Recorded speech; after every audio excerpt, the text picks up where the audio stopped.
이란 발전소 공격 닷새 유예를 선언한 트럼프 미국 대통령이 이란과의 협상에서 거의 모든 쟁점에서 합의했다고 말했습니다. 핵심은 이란의 핵무기 포기인데 이란도 동의했다면서도 협상이 결렬되면 다시 군사행동에 나설 수 있다고 경고했습니다. 먼저 워싱턴에서 신윤정 특파원이 보도합니다. 트럼프 미국 대통령은 최후 통첩 시한을 불과 12시간 앞두고 이란과 생산적인 대화를 나눴다며 이란 발전소 공격을 5일간 유예한다고 밝혔습니다. 그러면서 대화가 계속 진행 중인데 거의 모든 쟁점에서 합의했다고 말했습니다. 핵심은 이란의 핵무기 포기라고 강조하며 이란도 이에 동의했지만 더 두고 봐야 할 것 같다고 여지를 남겼습니다. They've agreed they will not have a nuclear weapon, etc., etc. But we'll see. You have to get. 트럼프는 합의가 성사되면 미국이 이란의 농축 우라늄 비축분을 가져갈 것이라고도 말했습니다. 그러면서 이란이 핵 프로그램을 포기하지 않으면 협상 타결도 없다며 결렬되면 군사행동을 재개하겠다고 경고했습니다. And if it goes well, we're going to end up with settling this. Otherwise, we'll just keep bombing our little hearts out. 트럼프 대통령은 협상 타결 가능성이 매우 큰 것으로 생각한다며 이란의 기회를 잡으라고 공을 넘겼습니다. But we'll see what happens. I think there's a very good chance we're going to end up in a deal. 트럼프 대통령은 협상이 잘 진행된다면 호르무즈 해협이 곧 개방될 거라며 향후 호르무즈 해협을 자신과 이란이 공동 관리할 수 있다고 언급했습니다. 이란은 종전 조건으로 공격 재발 방지와 전쟁 배상 등을 요구해온 가운데 미국이 동결 자산 반환 등을 제시할 가능성도 거론됩니다. 협상이 성과를 낼 경우 중동 지역 긴장은 완화될 수 있지만 결렬되면 충돌이 다시 격화될 가능성이 커 협상 결과에 전 세계 이목이 집중되고 있습니다. 워싱턴에서 YTN 신정입니다. 이렇게 트럼프 미국 대통령이 이란과의 전격적인 합의 가능성을 시사하면서 이번 주 파키스탄에서 양국 고위급의 대면 회담이 추진되고 있습니다. 하지만 이란의 협상 파트너로 지목된 실세 갈리바프 의회 의장은 협상은 없었다며 강하게 부인하고 있습니다. 김주영 기자가 보도합니다. 트럼프 대통령은 이란의 존경받는 리더와 이미 주요 쟁점에서 합의에 근접했다고 자신했습니다. So we are now having really good discussions. They started last night, a little bit, the night before that, and I think they're very good.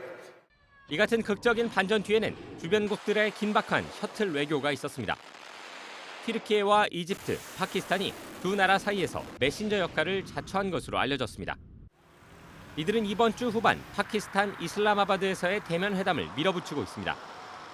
미국에선 JD 벤스 부통령과 트럼프의 사위 제러드 쿠슈너, 중동 특사 스티브 위코프 등 이른바 트럼프의 최측근이 총동원됩니다. 상대는 이란 혁명 수비대 출신의 실세이자 의회를 이끄는 모하마드 바게르 갈리바프 의장입니다. 하지만 갈리바프 의장은 공식적으로 협상 자체를 부인했습니다.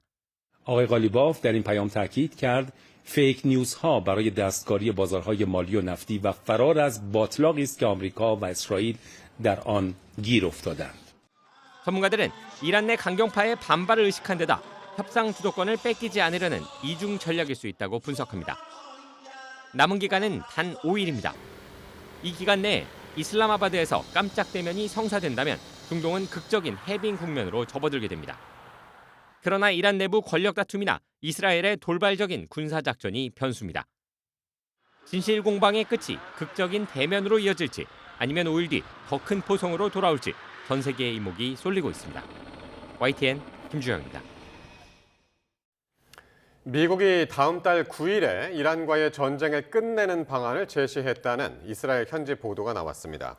이스라엘 매체인 예디오트 아흐로노트는 현지 시간 24일 이스라엘 정부 관계자를 인용해 미국이 다음 달 9일을 전쟁 종식 목표일로 잡았다며 전투와 협상을 위한 시간이 21일가량 남았다고 전했습니다. 트럼프 미국 행정부가 휴전 후 이란을 이끌 차기 지도자로 모하마드 바게르 갈리바프 이란 의회 의장을 검토하고 있다는 보도가 나왔습니다. 미국 정치 전문 매체 폴리티코는 트럼프 행정부 관계자를 인용해 이같이 전하고 갈리바프 의장이 유력한 선택지지만 아직 확정된 건 없다고 덧붙였습니다. 트럼프 대통령이 이란에서도 베네수엘라와 같은 모델을 적용할 수 있기를 희망하고 있다고 짚었는데 실현 가능성이 없는 것으로 평가됩니다. 네, 이번 주말 미국과 이란 간 협상설이 나오면서 종전에 대한 기대감을 키우고 있지만 양측 간의 난타전은 더욱 격화하고 있습니다. 최근 집속탄 공격을 이어가던 이란이 새로운 유형의 미사일로 방공망을 뚫은 것으로 나타나 긴장감은 더 커지고 있습니다. 네, 중동 현장에 나가 있는 특파원 연결해서 자세히 알아보겠습니다. 권중계 특파원, 앞서도 전해드렸습니다만 일각에서 4월 9일 종전설도 나오고 있는데 오늘 상황을 보면 긴장이 오히려 더 커지고 있다고요. 그렇습니다. 트럼프 대통령이 최후 통첩 유예를 선언한 뒤로도 이란과 이스라엘의 포성은 멈추지 않고 있습니다. 이란은 이스라엘 수도 텔아비브 등 중부 지역과 북부 하이파 등의 미사일 공격을 집중했고 지난 주말 방공망이 뚫린 남부 디모나에도 공습이 이어졌습니다. 텔아비브에서만 적어도 6명 이상 부상자가 나온 가운데 피해 집계는 여전히 진행 중입니다. 이란 혁명수비대는 미국과의 협상설은 가짜뉴스라며 완전히 승리할 때까지 싸우겠다는 성명을 오늘 발표했습니다. 그런데 지금까지 보지 못한 유형의 이란 미사일이 오늘 발견됐다고요? 네, 이스라엘군은 텔아비브에 떨어진 미사일 가운데 하나가 100kg짜리 탄두를 탑재한 것이었다고 밝혔습니다. 그러면서 이 미사일은 이번 전쟁에서 보지 못한 유형이라고 설명했습니다. 이란이 틈틈이 경고했던 신형 무기를 꺼내 들었을 가능성이 있는 겁니다. 특히 이번 공습도 이스라엘이 요격에 실패했을 가능성이 있어 신형 무기가 이스라엘 방공망을 뚫는 데 성공했다는 관측도 나오고 있습니다. 현장 목소리 들어보시죠. Still searching for people who are injured. They said that a missile struck there, it got through Israel's defense systems, and this is one of several missiles that have gotten through Israel's defense systems in many days. 예, 이란의 공격이 이렇게 이루어졌고 그리고 네타냐후 총리는 전쟁 성과를 협상의 지렛대로 삼겠다면서 공세 강화를 예고했는데 실제로 공습을 이어갔죠. 그렇습니다. 밤사이 이란 수도 테헤란에는 이스라엘의 미사일 공격이 계속됐습니다. SNS에는 공습 피해를 입은 테헤란 시내의 혼란스러운 상황이 영상으로 전해지고 있습니다. 이란 파르스 통신은 이스라엘이 이스파한과 호람샤르 두 도시의 에너지 시설을 타격했다고 전했습니다. 핵시설과 물류 거점이 있는 도시 두 곳이 이번 공습의 주요 타깃이 된 겁니다. 통신은 이번 공격으로 가스 공급 시설에 타격을 받아 피해가 발생했다고 보도했습니다. 레바논에도 이스라엘의 전투기 공습이 이어졌습니다. 특히 이스라엘 당국은 헤즈볼라와의 전쟁이 끝난 뒤 레바논 남부를 합병해야 한다는 주장을 내놓기까지 했습니다. 이스라엘 재무장관의 발언입니다.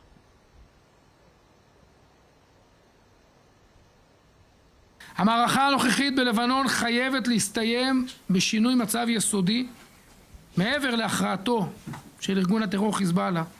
הליטני חייב להיות הגבול החדש שלנו עם מדינת לבנון. 네, 앞서 전해드린 것처럼 이스라엘 언론은 미국이 4월 9일을 종전 목표일로 생각하고 있다는 보도를 내놨습니다. 유대교 최대 명절인 6월절이 끝나는 날인 4월 9일에 전쟁 종식을 선언할 거란 관측입니다. 또 이후 이스라엘 독립기념일이 있는 4월 중순쯤 트럼프 대통령이 텔아비브를 방문한 자리에서 이 훈장을 수여할 거라는 예측도 이스라엘 언론은 내놨습니다. 4월 9일까지는 아직 2주도 더 남은 상황이어서 그동안 이란과 레바논에 대한 공세 수위를 더 끌어올릴 가능성도 있어 보입니다. 지금까지 요르단 암만에서 YTN 권준기입니다. 트럼프 미국 대통령이 이란 에너지 시설 공격을 닷새간 유예하고 협상 의지를 밝혔지만 한쪽에서는 예정대로 지상군 투입 작전을 준비하고 있습니다. 이 때문에 지상군 투입에 필요한 시간을 벌려는 연막 작전이라는 관측도 나오고 있습니다. 보도에 유투건 기자입니다.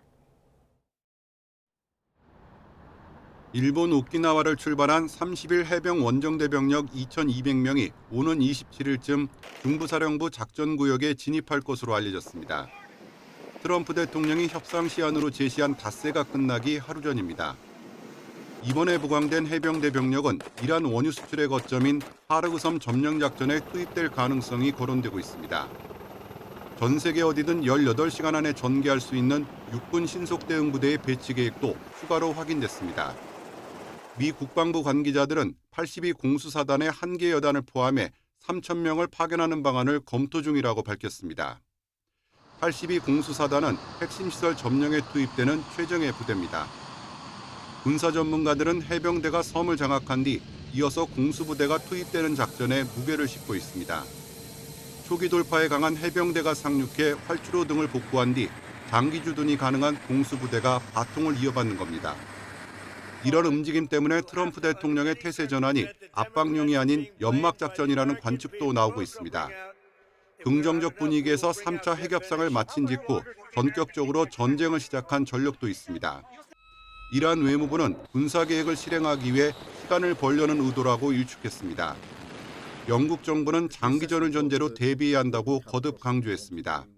Focus and energy has to be in the swift de-escalation, but we've got to plan on the basis that it could go on for some time. 매일같이 돌변하는 트럼프 대통령의 행보 속에 전쟁을 둘러싼 불확실성은 그대로 남아있는 상황입니다. YTN 유통환입니다. 신정체제 붕괴를 기대했던 미국과 이스라엘의 바람과는 달리 이란 정권은 무너지지 않고 있습니다. 성직자 중심의 통치 구조가 굳건한 데다 이번 전쟁이 반외세의 정서를 자극하면서 시민 봉기도 나타나지 않고 있습니다. 김승환 기자가 보도합니다. 미국 이스라엘의 공습전에도 이란은 경제난과 누적된 체제 불만으로 촉발된 반정부 시위로 혼란스러웠습니다. 뉴욕타임스는 이스라엘 정보당국이 반정부 세력을 결집해 폭동과 반란을 일으킬 수 있다고 전쟁 전 미국을 설득했다고 보도했습니다. Now is the time to seize control of your destiny and to unleash the prosperous and glorious future that is close within your reach. This is the moment for action. Do not let it pass. 하지만 이란 체제는 미국 이스라엘 공습에 흔들릴지언정 무너지지 않았습니다. 이 배경에는 성직자 통치 원리가 국가 구조에 깊이 자리 잡은 이른바 신정체제가 있습니다. 보통 매드물라 미친 성직자들이 통치하는 나라라 그러지만 여태까지 쭉 행보를 보면 항상 체제를 존재하고 체제를 생존하는 가장 합리적인 선택을 했던 세력이라는 걸 염두에 봐야. 이란은 대통령과 의회가 있는 민주주의 형태지만 실제 권력은 최고 지도자인 종교 지도자가 쥐고 있습니다. 군대, 사법부, 선거 검증기구까지 장악해 핵심 권력을 최종적으로 통제하는 구조입니다. 또 최고 지도자 공백에 대비한 승계 절차와 권력 이양 구조가 헌법에 규정돼 있어 지도자가 없는 상황에서도 체제가 흔들리지 않도록 설계돼 있습니다. حفظه‌الله تعالی را بر اساس رأی قاطع نمایندگان محترم مجلس خبرگان 여기에 혁명수비대 같은 안보 조직이 결합해 반정부 세력을 막는 등 체제를 강력하게 지탱하고 있습니다. 워싱턴 포스트는 미 정보당국을 인용해 이란 정권이 약해졌지만 혁명수비대를 중심으로 권력이 더 집중되고 있다고 분석했습니다. 알라후 악발! انهدام النفط آمریکایی در محدوده شمال خلیج فارس. 외부의 군사 공격이 오히려 반외세 정세를 자극해 내부 결속을 강화하는 면도 있습니다. 그렇게 우리가 믿었던 미국과 이스라엘이 이렇게 폭격을 하면서 내 삶이 무너지고 있다. 시위했던 사람들이 여기에 대해서 놀라는 거죠. 우리가 원한 건 이건 아니었는데. 성직자의 정통성, 헌법상 승계장치, 혁명수비대 중심의 안보구조, 반외세 정서 등이 함께 맞물리며 이란에서 단기간에 체제 변화를 끌어내기 어렵다는 분석이 나옵니다. YTN 김승환입니다. 중동 사태가 4주째로 접어들면서 우리 산업의 기본 원료인 나프타 수급에도 비상이 걸렸습니다. 일부 석유화학 공장이 셧다운에 들어간 가운데 정부는 이번 주 수출 제한 조치를 비롯한 고강도 수급 대책을 시행할 전망입니다. 손효정 기자입니다. 국내 최대 석유화학 기업 LG화학이 전남 여수의 나프타 분해 시설 2공장 가동을 중단했습니다. 중동산 나프타 수급이 끊기자 규모가 더 큰 1공장을 최대한 오래 가동하기 위해 2공장부터 멈춰 세웠습니다. 앞서 여천 NCC도 생산량 조정을 위해 일부 공정을 중단했습니다. 나프타는 원유 정제 과정에서 나오는 석유화학 기초 원료로 플라스틱에서부터 합성 고무까지 다양한 산업 소재로 폭넓게 쓰입니다.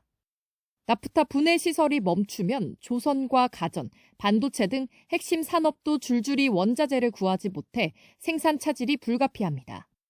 이처럼 산업 전반의 연쇄 셧다운 우려가 커지자 정부는 이번 주 나프타 수출 제한 조치를 예고했습니다. 업체들로부터 나프타 생산량과 비축량을 보고받고 정유 업체들의 나프타 수출 물량을 국내 석유화학 업체에 우선 공급할 방침입니다. 나프타 대체 물량을 확보하는 데 들어간 추가 비용은 이른바 전쟁 추경에 반영해 기업들을 지원하되 매점 매석이 적발될 경우 사업자 등록 취소까지 가능하다고 경고했습니다. 물량을 제한을 해가지고 그거를 이제 석화 중심 기업으로 돌리면은 또 석화 중심 기업이 가동률을 갖다가 계속 유지하는 데 도움이 될 거라고 생각해서. 정부는 이 같은 수급 관리로 석화 업계의 가동 중단 시점을 5월까지 늦출 수 있다고 판단하고 있습니다. 일부 NCC 공장 가동 중단 역시 효율성을 위한 기업의 선택이라며 공급망에 미치는 충격은 제한적이라고 설명했습니다. 여천 NCC나 LG 같은 경우는 뭐 지금 공급에 뭐 갑작스러운 충격이 가해지는 그런 조치는 아니다라고. 정부는 나프타 수급 상황이 더욱 악화할 경우 기업의 원료 공급과 생산 계획을 통제하는 긴급 수급 명령 발동도 검토하고 있습니다. YTN 손유정입니다. 이렇게 플라스틱과 비닐의 원료인 나프타 수급 불안에 이 두부 용기나 라면 포장재, 또 종량제 봉투 같은 일상 속 제품도 영향을 받게 됐습니다. 고환율과 겹친 중동발 충격이 물가 상승까지 압박할 것으로 보입니다. 보도에 오동건 기자입니다. 대형마트에 진열된 가공식품들, 라면 봉지와 과자, 생수, 페트병까지 대부분 석유화학 연료 기반 포장재를 사용하고 있습니다. 산업의 쌀로 불리는 나프타는 원유 정제 과정에서 생산되며 플라스틱과 비닐의 핵심 원료입니다. 이란 공습으로 시작된 중동 사태가 본격화하기 전부터 나프타 가격은 이미 상승 흐름을 보였습니다. 지난달 생산자 물가지수를 보면 공산품 가운데 석탄 석유 제품 항목에서 나프타 가격은 한 달 전보다 8.7% 올라 에너지발 물가 상승 압력을 키웠습니다. 여기에 이달 들어 공급망이 흔들리면서 나프타 수급과 가격 변동성은 더 커진 상황입니다. 벌써 포장재 납품 과정에서 직접적인 영향이 나타나고 있습니다. 최근 이 두부 업체는 납품업체로부터 이 용기를 더 이상 납품할 수 없다는 통보를 들었습니다. 원재료 자체가 부족하기 때문인데 일부 용기는 2달 정도 재고가 남은 것으로 전해지고 있습니다. 포장재 공급에 대한 걱정이 퍼지면서 비닐 재질인 종량제 봉투를 미리 사놓으려는 소비자들의 움직임도 나타나고 있습니다. 종량제 봉투를 좀 어머니가 사다 달라고 하셨는데 마트에서 사면 좀 더 살 수 있을까 하는 마음에 아예 마트로 왔어요. 연쇄적인 물가 상승 가능성도 커지고 있습니다. 포장재는 가공식품뿐 아니라 신선식품 유통에도 광범위하게 사용되기 때문입니다. 원료나 식품에 또 꼭 들어가야 되는 거기 때문에 제조 원가 상승으로 인해서 소비자 가격이 인상되는 것이 가장 큰 우려가 된다. 고환율이 밀가루나 원당, 커피, 원두 같은 수입 원재료 가격에 큰 영향을 주는 상황에서 포장재 수급마저 흔들리면서 결국 밥상 물가까지 오를 수 있다는 우려가 커지고 있습니다. YTN 오동건입니다. 정부가 공공부문 승용차 5부제를 강화하는 등 에너지 수급 위기를 막기 위한 에너지 절약 방안을 내놨습니다. 이에 따라 전기차와 수소차, 임신부와 유아 탑승 차량 등을 제외한 공공부문 승용차 5부제를 내일 0시부터 의무화합니다. 다만 민간 부문의 경우 자율 참여를 원칙으로 하고 이후 자원 안보 위기 경계 경보가 발령될 경우 의무 참여로 전환하는 방안을 검토하기로 했습니다. 정부는 또 LNG 소비를 줄이기 위해 정비 중인 원전 5기를 5월까지 재가동에 나섭니다. 네, 중동 전쟁 25일째 상황 전문가들과 함께 짚어보겠습니다. 네, 박현도 서강대 유로메나 연구소 교수 그리고 조한범 통일연구원 석좌 연구위원 함께합니다. 두 분 어서 오십시오. 어서 오십시오. 네, 안녕하십니까. 네. 자, 트럼프 대통령이 이란과 대화가 시작됐다면서 닷새 동안 발전소 또 에너지 시설 공격을 멈추겠다고 했습니다. 배경을 두고 여러 가지 해석이 나오는데 어떻게 보시나요? 실제 협상 의지가 있다고 보십니까? 협상 의지는 있다고 보긴 하는데요. 근데 사실은 지난 36시간 동안 도대체 무슨 일이 있었기에 이렇게 갑자기 결정을 바꿨나 했었을 때 미국 내에서 전문가들 중에서 몇몇은 이런 얘기를 합니다. 일단 그 전비를 더 요구를 한 게 2천억 달러거든요. 그게 아마 의회 통과하기 어려울 거라는 절망감, 그리고 금리 인하 실패, 이런 것들, 그리고 세계 그 석유 기구에서 지금 70년대보다 더 혹독한 에너지 위기 시대가 왔다라는 거, 이런 여러 가지 상황들이 트럼프 대통령의 발목을 잡았을 거라고 얘기를 하고 있어요. 그러니까 즉 이란과의 협상 때문에 그런 게 아니라 자국 내의 문제 때문에, 특히 이런 식으로 가다가면 유가가 갤런당 7달러까지 올라가서 그냥 민주당의 중간 선거를 그냥 내줄 수 있다라는 그런 위기감까지 합쳐서 그런 것 때문에 36시간에 일어난 일이 이런 거라고 보기 때문에 트럼프 대통령의 이번 결정은 이란 협상과는 거의 상관이 없다라고 보는 시각이 굉장히 강한 것 같습니다. 그러니까 출구 전략을 모색하고는 있지만 사실은 자국 상황 때문에 이제 어떤 명분을 좀 찾는 걸까요?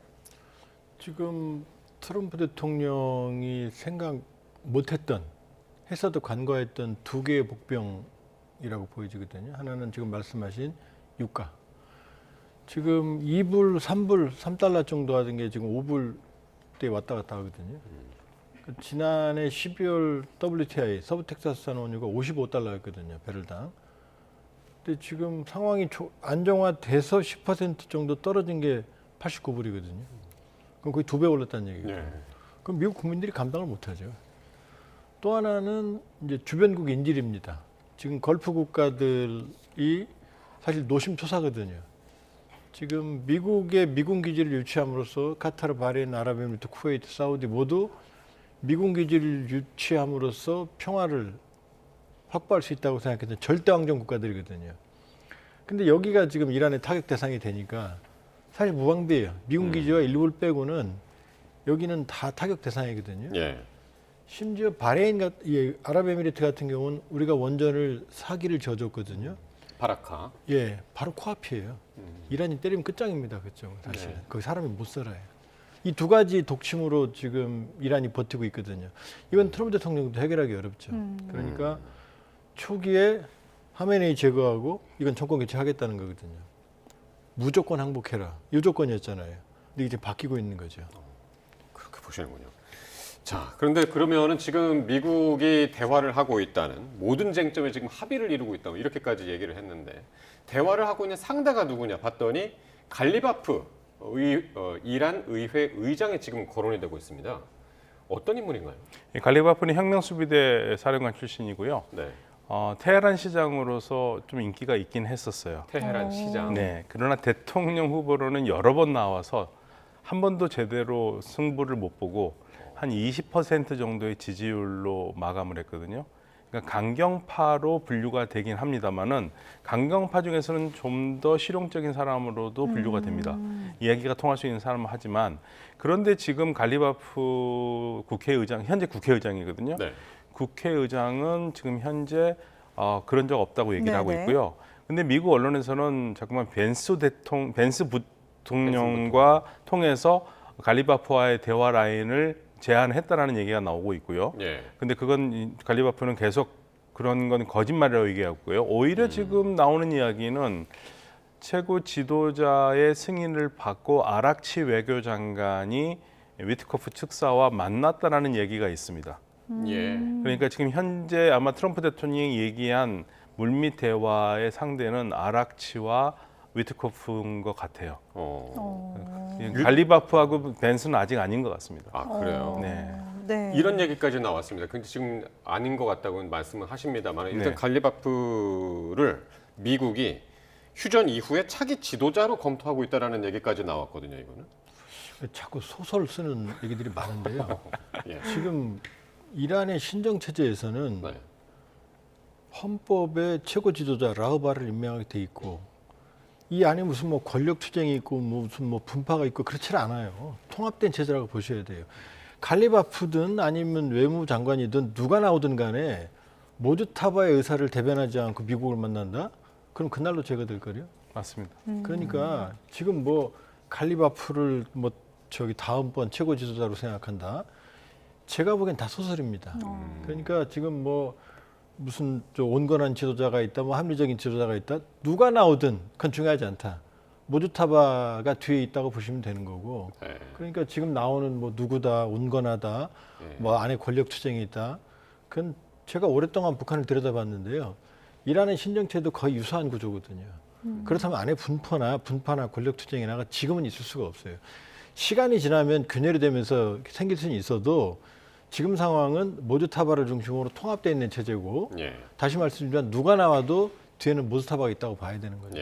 미국이 쓰는 소설이다. 네. 그렇게 보시면. 이런 설에 대해서 여전히 이제 모지타바 하메네이의 공식 발표는 없는 상태고, 근데 설령 어떤 접촉이 있었다 해도 이제 모지타바의 뭐 윤허라고 할까요? 이 확인이 없으면은 사실상 컨펌이 힘들겠네요. 네, 그렇죠. 근데 지금 아락치는 그 모주타바로부터 그런 모든 권한 그 승인을 받았다고 얘기를 하고 있거든요. 네. 근데 트럼프 대통령의 말에 지금 얼마나 문제가 있냐면요. 나는 이란을 정말 모르는 사람입니다라는 고백이 담겨 있습니다. 갈리바프는 성직자가 아닙니다. 그렇죠. 성직자가 아니면 이란에서 최고 지도자가 될 수가 없어요. 불가능합니다, 이거는. 대통령은 될 수 있겠죠. 국민이 뽑아서. 그것도 국민이 뽑아야 되는 거고요. 그러면 갈리바프가 성직자가 되려면 이제 신학교 가가지고 다시 공부를 해야 됩니다. 61년생입니다. 언제 됩니까, 성직자가. 그게 불가능한 얘기고요. 만약에 모지타바에 문제가 생기면 다시 전문가 의회에서 88명이 또 뽑게 돼 있습니다. 성직자만이 국가 원수가 될 수 있기 때문에 트럼프 대통령이 차기 지도자로 갈리바프를 낙점한다? 이게 베네수엘라가 아니거든요. 거의 뭐 개헌해야 되는. 예, 개헌을 해야 됩니다. 이거 이란은 베네수엘라가 아닙니다. 네. 낙점을 할 수 있죠.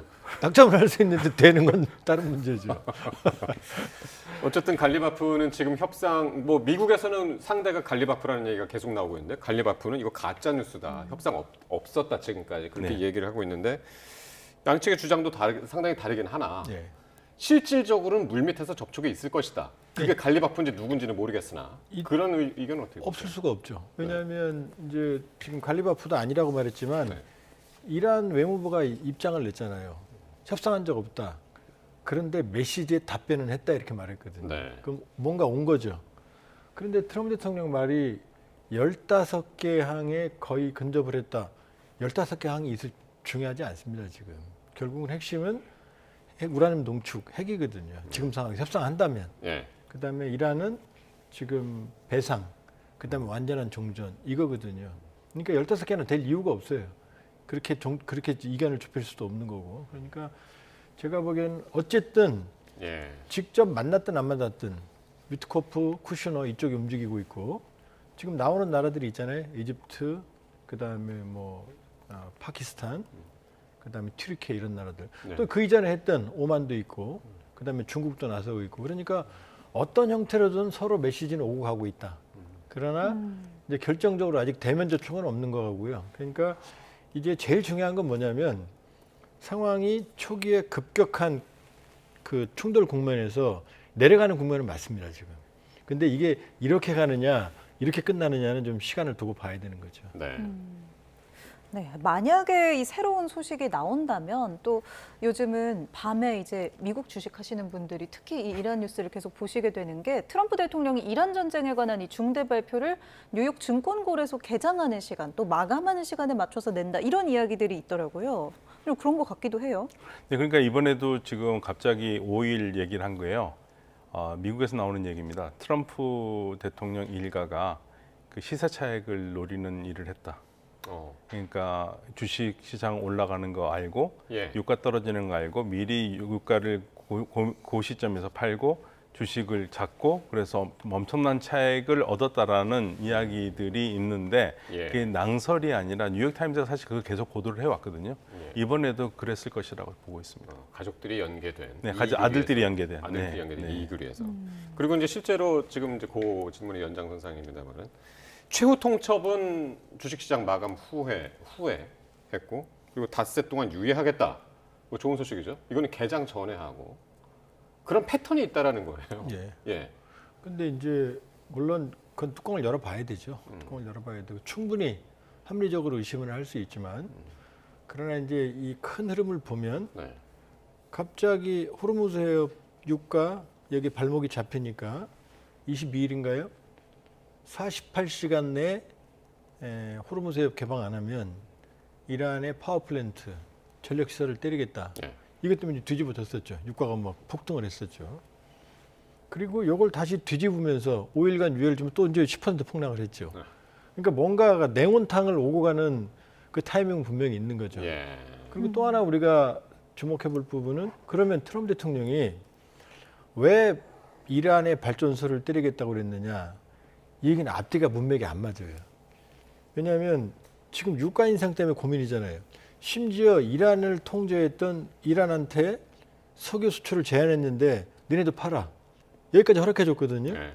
근데 이란의 발전소를 때리면 어떤 일이 벌어지죠? 이란이 석유를 생산을 못 해요. 전기 때문에. 그럼 석유가 더 고갈될 거 아니에요. 앞뒤 말이 안 맞잖아요, 지금. 그러니까 이게 트럼프 대통령의 즉흥적인 오락가락인지 아니면 이 48시간 내에 발전소 친다는 것과 안 친다는 것에 합치면 거의 10% 낙폭이 어마어마한 차이가 있었다는 건 분명히 확실한 거죠. 뭘 그랬는지 모르겠지만. 말씀을 들어보니까 이게 전쟁의 중대사인데 이거를 뉴욕 증시 시간에 맞춘다는 건 사실 트럼프의 시선도 이란이 아니라 사실은 자국 내 리스크 관리, 자국 내 주가 관리 이런 거에 더 쏠려 있다는 것처럼 들리네요. 그렇죠. 계속 그 부분을 지적하고 있기 때문에 그래서 트럼프 대통령의 모든 결정이 이란이 염두에 둔 결정이 아니라는 얘기가 나오는 거고요. 그리고 지금 이제 트럼프 대통령이 계속 여러 가지 말을 하고 있는데 트럼프 대통령의 변덕스러운 말에 관심을 기울이지 말고 지금 현재 뭐가 일어나고 있는지 보라는 얘기를 합니다. 그러면 지금 미국 군인들이 27일 금요일이면 우리 시간으로는 토요일이면 중동에 도착한다는 거예요. 그러니까 그동안의 패턴이 항상 뭐 협상을 할 것처럼 하다가 결렬됐어? 그러면 때려 이런 식이거든요. 이번에도 그럴 가능성이 있는데 그런데 이제 아마 우리 조 의원님께서 그 가능성에 대해서 더 자세히 말씀해 주실 것 같아요. 군대가 지금 모여 있다라는 거, 무슨 작전을 할 수 있을 것인가에 대해서도 지금 굉장히 초미의 관심사입니다. 그러니까 지금 다 접근을 하고 있어요. 그러니까 해병대도 몇 수천 명 오고 있고 공수사단도 뭐 오고 있다고 그러고 왜 오는 겁니까? 지금 이제 원래 중동에 센트콤 중부사령부에 대략 3만에서 5만 정도의 미군이 있습니다. 근데 주로 공군, 해군, 지원 병력들이거든요. 그러니까 이란의 지도를 보면 이란은 호르무즈 해협을 사우디 쪽, 카타르, 아랍에미리트 이쪽에서 왜냐하면 바레인에 오함대 사령부가 있거든요. 여기서 바다를 건너야 됩니다. 일단은. 그 다음에 이라크 쪽에서 온다 그러면은 이라크 쪽은 뒤에 시아파 민병대가 있으니까 시아파 민병대가 이란 편이거든요. 이걸 뒤에 두고 오기가 쉽지 않거든요. 그럼 현재 지금 이쪽 사우디나 카타르, 아랍에미리트 쪽에 지상군이 전개가 안 돼 있어요. 이라크 쪽에도 대규모 지상군이 없습니다. 우리가 참고로 쿠웨이트 해방작전 때 95만 명의 병력이 6개월 동안 밀집되어 있거든요. 지금 그런 병력이 없습니다. 그럼 바레인의 해병 원정대가 항상 고정은 아닌데 원정대가 있다면 한 3,000명 정도, 2,200, 500 정도 있거든요. 그다음에 지금 오키나와에서 출발한 제31 원정대가 대략 한 2,200명 됩니다. 그리고 지금 미국에서 출발한 지금 박 교수님이 말씀하신 금요일쯤 도착하는 게 바로 이 사람들이에요. 그러면 미국 본토에서 출발한 친구들은 멀잖아요. 그러니까 4월 한 20일경 도착합니다. 그러면 지금 가용한 병력이 바레인 쪽에 있던 한 3,000, 지금 2,200 금요일쯤이면 그다음에 82 공정사단이라는 데가 있는데 이 친구들이 지금 준비 중이거든요. 이 친구들은 18시간이면 전 세계 어디든 가요. 그래봤자 한 3,000쯤 됩니다. 10,000명이 안 되잖아요. 안 돼요. 그러니까 4월 20일 돼도 10,000명입니다. 이 병력으로는 이란에 대한 본격적인 지상전은 불가능합니다. 근데 지금 걱정되는 게 뭐냐면 지금 그 유명한 하르그섬, 이란의 석유 터미널 이건 점령이 가능해요.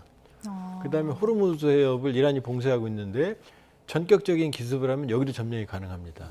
이게 지금 걱정인 거죠. 그럼 이게 끝나는 게 아니고 이게 또 다른 지옥의 문을 여는 게 하르그섬을 점령하면 이란의 원유 수출의 90%가 중단됩니다. 그럼 이란의 목줄을 죄는 거거든요. 시간 지나면 이란은 끝나요. 그럼 이란이 가만히 있겠냐는 거죠. 제가 보기에는 아마 하르그섬을 이란이 폭격할 가능성이 있어요. 미 해병대에 주둔한 상태에서. 이란이 폭격을 한다고요? 그렇죠. 어차피 못 쓰니까요. 이게 물귀신 작전인 거죠. 그리고 주변에 있는 정시설들을 뭐 바레인, 카타르, 아랍에미리트, 쿠웨이트 다 때릴 가능성이 있어요. 그럼 지옥이 되는 거죠. 그리고 호르무즈의 입구를 미 해병대가 그러니까 지금 공정사단이나 미 해병대의 특징은 뭐냐면 일시적 점령입니다.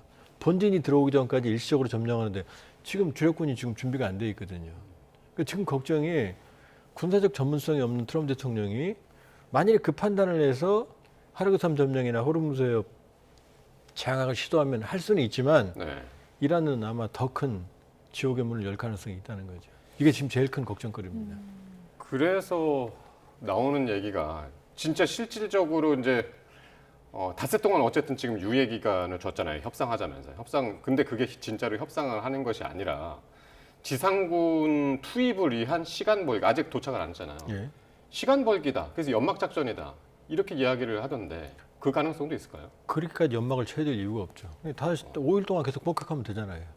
그 5일을 시간을 벌여야 될 이유가 없죠. 그러니까 트럼프 매직은 아니에요. 지금 지상군이 수십만 명 정도가 적어도 사우디아라비아, 카타르, 아랍에미리트, 그다음에 이라크 쪽 이쪽에 포진에 있어야 압박이 되는데 지금 오는 해병 원정대 31 원정대, 82 공중사단, 바레인에 주둔해 있는 해병 원정단 이것만 가지고는 지금 말씀드렸지만 아주 제한적인 작전이거든요. 어쨌든 그러면은 협상은 협상대로 하고 이게 안 될 경우에 이제 지상전을 투입할 수 있는 카드로는 가지고 있겠죠. 카드로는. 그런데 그 카드는 아주 무모하고 만일에 쓴다면 이란도 생각이 있을 거 아니에요. 그러니까 이란이 하르그섬이나 호르무즈는 뺏기겠지만 단기적으로는 그러나 이란은 미국이 아픈 데가 어딘지를 알거든요. 말씀드렸지만 그런 일이 벌어지면 절대로 안 되지만 아랍에미리트 같은 경우는 이란의 코앞에 조금 과장해서 말씀드리면 돌팔매를 던지면 맞을 지역에 온전히 사기가 돌아가고 있습니다. 그다음에 담수화 시설. 지금 뭐 두바이 같은 데가 그 사막이 왜 관광지가 됩니까? 물을 풍족하게 쓰거든요. 해수를. 이것만 때리면 다 마비돼 버리거든요. 그다음에 하르그섬을 뺏겼는데 지금 이란의 목표는 원유 가격을 지금 손에 쥐는 거거든요. 그럼 하르그섬과 호르무즈를 뺏기면은 오히려 주변을 더 때리겠죠. 그리고 하르그섬과 호르무즈를 뺏기면 유가가 내려갈까요? 제가 보기엔 더 올라갑니다. 상황이 더 위험해지니까. 그러니까 트럼프 대통령이 무슨 짓을 하는 사람이니까 지금 걱정이 되는 거지. 합리적이라면 지금 미 해병대 제한적인 11원정대, 31원정대, 82 공중사단 가지고 제한적인 지상전을 하면 더 꼬일 거다. 정말로 물가 200달러 가는 건 시간 문제다 이렇게 볼 수 있죠. 네. 이렇게 말씀을 들으니까 당장 이번 주 안에 미국이랑 이란이 파키스탄에서 마주 앉는다 이런 관측이 나온 보도도 있었는데 이것도 좀 요원한 이야기가 같이 들리기도 하고요. 교수님은 어떻게 보세요? 만나면 좋긴 하는데요. 조건이 맞을까 모르겠어요. 만난다 하더라도. 이란이 요청하는 거는 그 무엇보다도 또 전쟁 안 하고 싶으니까 종전을 하되 불가침을 하자 이겁니다. 그런데 그거를 그냥 트럼프 대통령 입으로 그래 우리 불가침할게 그게 아니라 의회나 이런 안전장치를 받아오라는 얘기거든요. 사실 저는 근데 이란의 그 부분을 잘 이해를 못하겠어요. 어차피 미국은 그렇게 하더라도 휴지청처럼 버리고 또 할 수 있는 나라입니다. 아무 의미가 없거든요. 근데 이란은 굉장히 집착해요 거기에. 그리고 배상을 얘기는 하는데 배상은 가능합니다. 배상은 그냥 그동안 미국이 잡아놓은 뭐 동결 자금이라든지 제재를 풀어주면 그건 되는데 저는 이 종전 이 부분은 안 될 것 같고요. 그리고 설령 잘 된다 하더라도 여기에 또 소위 말해서 회방권이 있죠. 이스라엘은 이 전쟁 멈추고 싶은 마음이 없습니다. 그리고 만약에 된다 하더라도 완전하게 이란이 핵이 무력화되는 조건이 아니라면 이스라엘이 찬성하지 않을 거고요. 이스라엘은 분명히 얘기했습니다. 오늘 네타냐후 총리가 사실은 트럼프 대통령이 들으면 굉장히 기분 나쁜 말을 했는데 이번 전쟁은 끝은 언제냐? 우리 이스라엘 군대가 끝이라고 할 때 끝이라고 그랬습니다. 실제로 트럼프 대통령이 타격 유예를 발표했는데 이스라엘은 보란 듯이 테헤란 공습을 또 했단 말이죠. 네, 계속하죠. 그러니까 이스라엘은 막을 수가 없어요. 그리고 이란이 또 하나 조건을 내거는 건 이 전쟁이 이란에서만 끝나는 게 아니라 레바논도 끝내자는 거예요. 레바논도 끝내서 전쟁 없게 하자는 건데 이스라엘이 죽어도 안 듣습니다. 지금 이스라엘은 레바논 남부를 완전히 병합을 하려고 하고 있는데요. 이 휴전의 조건으로 종전의 조건으로 전쟁을 공격을 안 한다? 그거는 상상하기 어렵습니다. 근데 아무리 이스라엘이 네타냐후가 전쟁이 끝나는 걸 원치 않는다 하더라도 미국이 끝내야 하는 상황이다. 지금 우리 끝내야 된다. 사정 알잖아요. 미국 내 이제 정치적인 그렇죠. 상황도 알고. 그랬는데 뭐 협상해가지고 오케이 이렇게 협상합시다 해가지고 미국은 떠났는데 이스라엘하고 이란이 계속 싸울 가능성도 있다고 보시나요? 그러면? 아니요, 그러지는 못할 겁니다. 그러지는 못할. 예, 이스라엘도 미국의 도움 없이면 공격을 못할 텐데 네. 최대한 트럼프 대통령을 그 구워 삶아서 나쁜 조건에 절대 휴전하거나 종전하지 못하도록 막을 겁니다. 그래서 쉽지 않습니다. 적어도 이란이 핵을 포기하고 미사일 제조를 포기한다. 이런 조건이 없는 한. 예, 근데 지금 트럼프 대통령이 재밌는 말을 하는데요. 이란이 핵무기를 가지지 않기로 했다는데 이란은 핵무기를 가지겠다고 한 적이 없어요. 그러니까 이미 그 조건은 된 겁니다. 예, 이미 된 건데 계속 지금 그런 얘기를 하는 게 일부러 그런 거면 다행이고요. 이 협상에 나중에 성공했을 때 어떤 자기의 치적을 좀 네, 그럴 수도 있겠습니다. 네. 근데 이란은요 지금까지 우리 핵무기를 만든다겠다 한 적이 한 번도 없어요. 핵무기 근처에도 가지도 않았습니다. 근데 이 조건도 있어요. 미국이 이란의 농축 우라늄을 수거할 거다. 이 조건도 있는데 그럼 이거는 그게 이제 관건입니다. 이란이 네. 그걸 안 줄 겁니다. 왜냐면요, 2015년에 이란이 상당히 그 60% 되는 굉장히 20% 되는 걸 굉장히 많은 걸 러시아로 넘겼거든요. 이란이 그걸 되게 후회해요. 이란은 그래서 지금 보란 듯이 너희들 보는 앞에서 60% 농축된 440kg을 2%로 희석시키겠다. 희석시키면 더 이상 반대로는 안 되거든요. 다시 농축시킬 수는 없어요. 예, 그건 끝입니다. 그러니까 그렇게 하겠다는데 미국은 그거 안 되고 그냥 우리한테 달라는 거예요. 그리고 러시아가 보다 못해서 그럼 우리가 가져갈게. 그랬더니 트럼프 대통령이 아니야, 그건 내가 갖고 갈게 하고 지금 그렇게 돼 있습니다. 예. 네. 이 고농축 우라늄 60% 이상 고농축 우라늄 400kg이면 이게 핵탄두를 얼마나 만들 수 있는 분량인 거예요? 만약에 만든다면? 그러니까 인류가 핵폭탄을 2번 썼잖아요. 히로시마, 나가사키. 히로시마에 쓴 게 순도 90%. 여기서 말하는 우라늄 2, 3월 말이에요. 자연계에는 우라늄이 아주 극미량입니다. 우라늄 광석에도 0.1에서 한 0.5%밖에 우라늄이 안 들어있고 그 우라늄 중에 99.3%는 분열하지 않는 우라늄 239예요. 여기서 2, 3을 또 그 집어넣어 이게 이제 농축이거든요. 이거를 한 5%까지 농축을 하면 이제 평화적인 원자력 발전소에 쓰는 연료봉이 되고 90%까지 농축을 하면 이게 히로시마에 떨어졌던 리틀보이거든요. 예. 그때 순도 90% 64kg을 썼습니다. 근데 지금 60% 440kg이거든요. 그럼 단순히 계산해도 90%를 농축하면 6, 7개 나오네 이렇게 보시죠. 네네. 그겁니다. 그러니까 지금 이스라엘과 미국이 트럼프 대통령이 이란이 곧 핵무기를 만드니까 때렸다. 그거는 사실에 부합하지 않아요. 순도 60%를 90%로 만드는데 몇 주 걸린다는 얘기지 핵물질이 있어도 터뜨려 봐야 되잖아요. 핵실험도 이란은 한 번도 안 했습니다. 네. 핵물질도 심지어 없어요. 플루토늄은 아예 존재하지 않고요. 또 터뜨려 봐도 이걸 핵탄두로 만들어야 될 거 아니에요. 만든 다음에 미사일을 또 탑재해야 됩니다. 네. 이러면 적어도 몇 년이 걸려요. 그러니까 지금 이란이 가지고 있는 440, 저는 가능하다고 보는 게 우리 박 교수님 말씀하셨지만 이란은 핵무장 한다는 말을 해본 적이 없어요. 의도는 있지만. 그러니까 트럼프 대통령이 말한 조건은 충족됐어요. 그다음에 440kg의 우라늄을 내가 가져가겠다. 제가 보기엔 이란이 줄 수도 있어요. 왜냐? 우라늄 농축 권한만 준다면. 또 농축하면 되니까. 그리고 트럼프 대통령이 지금 뭐 이란은 의도 맞았으니까 10년 내 복구가 안 된다 그랬잖아요. 제가 보기엔 1, 2년이면 됩니다. 북한에 있거든요. 예. 북한이 원심 분리기 무사할 기술 다 있기 때문에 그러면 지금 합의가 불가능한 건 아닙니다. 지금 이란은 핵무기 안 만들겠다. 농축 권한만 주면 알았어. 440kg 넘겨줄게. 할 수 있는 거고 극단적으로. 배상도 박 교수님 말씀하셨지만 자 이란 석유 수출 해제해줘요. 그다음에 동결 자산 풀어줘요. 그럼 이게 저희가 됩니다. 배상이. 그다음에 침략 안 할게. 제가 보기엔 그것도 완전히 합의가 되면 자 우리 평화협정 맺자라고 얘기하면 하기를 할 수 있거든요.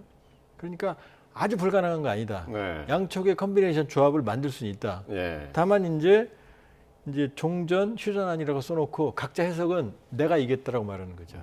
트럼프 대통령은 내 목표를 달성했다. 이란은 우리가 이긴 거다. 네. 요 안을 만들면 제가 보기엔 합의도 가능하다 이렇게 볼 수 있습니다. 그렇군요. 이제 그런 얘기들이 지금 이제 물밑 협상에서는 이루어지고 있고 조금 전에 이야기한 대로 이번 주말에 3월 28일이면은 2월 28일 날 이제 이게 전쟁이 시작됐으니까 꼭 만 4주가 이제 되는 그날인데 어디에서 하냐면 지금 이제 파키스탄 얘기가 지금 나오고 있어가지고 파키스탄이 지금 요 역할을 하는 이유, 배경 어떻게 보세요? 이란하고 별로 사이가 안 좋았었다면서요? 네, 원래는 사실 오만이 하면 좋은데요. 예. 미국이 이번에 오만을 별로 안 좋아합니다. 그래서 미국은 카타르를 빌었는데 이란은 카타르는 별로라고 생각하는 겁니다. 예. 파키스탄은 사실 그 전에 사이가 되게 좋았어요. 이므란 칸 총리가 있었을 때에는 이란과 사이가 너무 좋았고 이므란 칸 총리가 그 반미주의자거든요. 미국을 굉장히 싫어했고 그리고 얼마나 이란과 사이가 좋았냐면 이므란 칸이 당시 이란의 대통령이 로하니를 만날 때 우리가 영국의 식민주의자들만 아니었으면 당신과 나 사이에는 통역이 필요 없었을 것이다라고 할 정도로 그 당시 다 페르시아로 썼었으니까요. 그런데 이제 파키스탄의 이므란 칸이 이제 감옥에 갇히고 미국이 옹립하는 새로운 정권이 들어섰는데 파키스탄이 미국과 친하지만 이란과 그렇게 나쁘지는 않아요. 왜냐하면 서로 바로 이웃 국가잖아요. 이웃 국가에 공통의 이익들이 있습니다. 막아야 될 반군들도 있고. 그래서 이란이 만약에 한다면 파키스탄하고는 대화가 가능해요. 대화 가능하고 차라리 어떤 면에서는 카타르보다는 더 낫습니다. 예, 카타르보다는 더 낫죠. 물론 파키스탄이 전적으로 이란 편을 들어주지는 않을 거고 미국에 더 기울어질 수도 있긴 하지만 그래도 대화는 해볼 만한 곳이고 바로 옆나라이기 때문에요. 이번에도 그 호르무즈 해협 막혔을 때 파키스탄 배는 또 네, 파키스탄 배는 그랬죠. 예, 통과를 했죠. 네, 파키스탄 배는 통과했고 뭐 튀르키예 배도 통과하고 그리고 또 같은 형제국이라는 느낌이 있습니다. 종파는 다르지만 또 파키스탄에는 약 3천만 명 정도 되는 시아파가 살아요. 예. 순위파, 시아파 뭐 이런 차이들 또 자잘한 국경 분쟁들은 있지만 오히려 그렇기 때문에 두 국가 모두 그러니까 이란이랑 미국 둘 다 좀 만날 수 있는 삼지대 같은 역할을 할 수 있겠네요. 예, 그리고 파키스탄 같은 경우에는 지금 유일하게 핵 보유국입니다. 이슬람 국가 중에서는. 그래서 그 부분에서도 자기가 좀 이렇게 국제사회에서 뭔가를 보여주려는 그 모습도 있습니다. 예. 근데 미국에서 종전 목표 날짜를 정했다는 얘기가 지금 이스라엘 측에서 이제 나왔는데 그 날짜가 4월 9일입니다. 이게 어떻게 해서 이 날짜를 정했을까요? 근데 그 황당하죠. 네. 지금 러시아 러우 전쟁도 지금 협상이 지금 계속해 늘어지고 있는데 정해놨다고 그날까지 끝낼 수가 있나요? 일단 이스라엘에서 나온 얘기거든요. 이스라엘 언론에서. 그러면은 아마 이게 뭐 근거는 뚜렷하게 안 나와요. 다만 지금 트럼프 대통령, 미국은 항상 의회하고 미국 대통령이 싸우는 게 전쟁 권한이 네가 가졌니 내가 가졌니거든요. 원래 정상적이라면 의회의 승인을 받고 선전포고를 하고 전쟁을 해야 되거든요. 그런데 베네수엘라 이번 둘 다 의회 승인 없었거든요. 그랬죠. 트럼프 대통령은 내가 가능하다 군사작전. 근데 그게 2달이거든요. 2달이 지나면 의회 승인을 받지 않으면 장기전을 할 수가 없거든요. 예산도 걸려 있고. 그러니까 4월 9일이면 28일 날 전쟁이 시작됐거든요. 대략 그러면 그 시점에 근접해 가는 게 아니냐. 지금 압박을 받는. 그리고 여러 가지 면에서 전쟁 자원, 추가 예산 이런 것들이 아니냐. 그러니까 4월 9일이라고 하는 날짜가 왜 나온지는 이스라엘 쪽도 특별하게 설명을 못 하거든요. 제가 찾아보니까 4월 9일이 6월절. 예, 그 얘기가 나오는데 네. 6월절. 그게 아마도요. 이게 지금 좀 나온 얘기가 조금 있는데 이스라엘 쪽에서 뭐라고 그랬냐면요. 6월절 휴가 끝날 때 연휴 때까지는 공격을 하겠다는 얘기를 이스라엘 참모총장이 한 적이 있어요. 그리고 트럼프 대통령이 평소에 이 전쟁은 4주에서 6주라고 얘기를 했거든요. 6주가 되는 시점이 4월 11일입니다. 그러니까 아마 얼추 그쯤이니까 트럼프 대통령이 어쩌면 이스라엘 니는 언제까지 공격 가능해? 그러면 4월 8일, 9일까지 그러면 그때까지 하자. 뭐 이런 식으로 했을 수도 있죠. 그러니까 이게 순전히 상상입니다만 그냥 나온 얘기로 보면은 왜냐하면 이스라엘 참모총장이 우리는 연휴 때까지는 공격한다고 그랬거든요. 그러면 4월 9일, 8일. 그러네요. 좀 그 정도, 그 정도까지는 공격해야 그럼 이스라엘 성에 좀 찰 거다 이런 이야기인가요? 안 되죠. 이스라엘 목표는 달성 안 됩니다. 이스라엘은 지금 지난해 6월 전쟁 이미 했잖아요. 그러니까 4월 9일은 이스라엘이 희망해놓은 거죠. 그때까지 충분히 하겠다. 왜냐?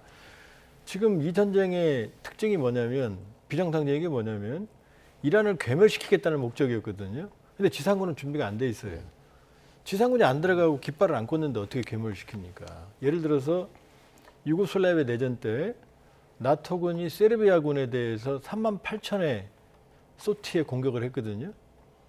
지금보다 훨씬 더 많아요. 그런데 세르비아군이 항복을 안 했습니다. 그냥 코소보에서 철수만 했지. 나중에 뚜껑을 열어보니까 세르비아 지상군의 타격은 미미했어요. 그러니까 이스라엘은 이번 기회에 완전히 이란의 핵 능력을 제거하고 미사일 능력을 제거한다는 건데 이건 처음부터 잘못된 목표입니다. 지상군이 들어가서 완전히 파괴하고 장악하지 않는 한 지상군이 들어가서 장악을 해도 철수하면 또 복구할 거거든요. 그러니까 지금 뭐 4월 9일 날 6월절 전까지 자기들 생각이죠. 자기들 휴가 되기 전에 이 사람들 라마단에 지금 전쟁 시작했잖아요. 그렇게 따지면 큰 이스라엘 시각입니다. 그러니까 지금 문제는 그 시기가 아니다. 지금 이란이 받아들일 수 있는 조건을 미국이 얼만큼 수용해내느냐. 여기에 지금 달려있다고 보거든요. 그러니까 전쟁 시작도 이스라엘이 트럼프를 속여서 시작했다라는 얘기 계속 나오는데 구체적으로 오늘 또 나온 게 뭐냐면 네타냐후가 과거에 이란이 트럼프 대통령 당신을 암살을 하려고 했지 않느냐. 그거를 복수할 수 있는 최선의 기회다. 마지막 기회다. 이 얘기를 했다는 얘기가 구체적으로 나왔어요. 이게 사실일까요? 충분히 해고도 남았을 겁니다. 둘이 뭐 워낙 친하니까요. 트럼프 대통령의 별명이 뭔지 아시죠? 미국 역사상 최초의 유대인 대통령입니다. 트럼프 대통령이요? 예. 그러니까 그 정도로 이스라엘과 친하다는 거예요. 특히 네타냐후 총리하고 그 정도로 이 역대급입니다. 사실은 미국 대통령 중에서 트럼프 대통령만큼이나 이스라엘 말을 이렇게 들어준 대통령 없습니다. 하면은 미국 대통령들이 다 거부를 하거나 모르는 척하고 있었는데 트럼프 대통령은 다 들어줬거든요. 그런 면에서는 이스라엘로서는 네타냐후 총리로서는 정말 최고의 베스트 프렌드죠. 그러니까 할 수 있는 말 다 할 수 있는 거고요. 또 트럼프 대통령의 주변이 전부 다 네타냐후 총리하고 친한 사람들이지 않습니까? 예를 들면 트럼프 대통령의 사위 제레드 쿠슈너가요. 그 집안이 네타냐후 집안하고 친해서 제레드 쿠슈너가 한 얘기가 있습니다. 내가 어렸을 때 네타냐후하고 우리 집 오면 내 침대에서 자고 갔다고 그랬습니다. 예, 그렇게 연결되어 있는 거기 때문에 충분히 뭐 그렇게 말하고도 남았을 겁니다. 그러니까 실제로 이 이스라엘 특히 네타냐후 총리가 트럼프 대통령의 어떤 결정에 미치는 영향력이 상당하다고 봐야겠네요. 상당했다고 봐야죠. 근데 이제 문제는 트럼프 대통령이 사실은 정치적 위기거든요. 이번 전쟁으로. 유가 폭등, 유가 가지고 바이든을 그렇게 비난했거든요. 근데 자기가 지금 바이든보다 더 유가가 지금 폭등하는 상황이거든요. 그러면 아무리 베스트 프렌드 베프라 하더라도 정치적 이익 앞에서는 갈라지는 게 정치입니다. 그러니까 트럼프 대통령이 전쟁을 끝내겠다 그러면 이스라엘은 수가 없어요. 이스라엘 전쟁 잘하는 비법은 미국입니다. 미국이 정보를 주고 첨단 무기를 제일 우선적으로 제공하거든요. 그러니까 미국이 딱 끊는다고 맘먹으면 네타냐후는 아무리 용을 쓰고 기를 써도 할 수는 없어요. 그런데 지금 이스라엘 선을 계속 넘는다는 거죠. 아까 박 교수님이 얘기했지만 이번 참에 레바논의 헤즈볼라 북쪽에 있는 그건 붙어 있으니까요. 그거는 뭐 이해할 수 있는데 지금 이란 장관이 나와서 말하잖아요. 우리 이스라엘 땅으로 만들어야 된다고. 지금 이란도 지금 극우파들이 설치고 이스라엘도 극우파들이 설치고 있거든요. 그러니까 아마 네타냐후도 그런 흐름 속에 지금 얹어 있는데 그러나 아무리 목표를 과도하게 잡아도 칼자루는 결국 트럼프 대통령이 잡고 있다. 끊으면 끝난다 이렇게 볼 수 있죠. 어쨌든 그 협상의 변수는 가장 큰 변수는 이스라엘. 결국 이제 네타냐후 총리다라는 이야기들을 전문가들 이제 공통적으로 하고 있습니다만 진짜로 미국하고 이란하고 이제 협상을 하는 과정에서 이번 주말에 이제 잘 됐으면 좋겠습니다만 그때 결렬되거나 그 과정에서 이제 서로의 공습이 이제 격화된다면 그리고 다 잘못된다. 이후 상황은 어떻게 되죠? 그럼 다시 전쟁 가겠죠. 더 악화되는 겁니다. 예, 소모전으로 계속 갈 가능성이 있습니다. 미국은 공격을 할 거고요. 이란도 참지 않고 할 거고요. 지금 뭐 미사일 재고가 얼마 남지 않았다 이런 얘기도 계속 나와서 양측 다. 근데요, 지금 최근 나온 얘기인데 이란의 미사일 시설을 함부로 때릴 수가 없다라는 게 요즘에 계속 나옵니다. 이란의 그 지하 미사일 기지가요, 깊이가 얼마인 줄 아세요? 500m입니다. 500m요. 500m에서 레일로 이어져 있기 때문에 불가능하답니다. 그럼 미국의 벙커버스터도 불가능하답니다. 안 되는 겁니다. 네, 이거는요. 그 전에 이란 핵 협상에 참가해서 현장 실습을 갔다 왔던 영국의 관리가 얘기한 겁니다.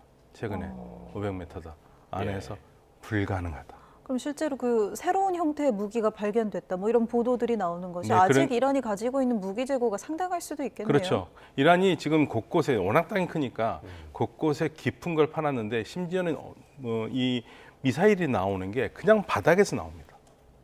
그냥 바닥에서요. 예?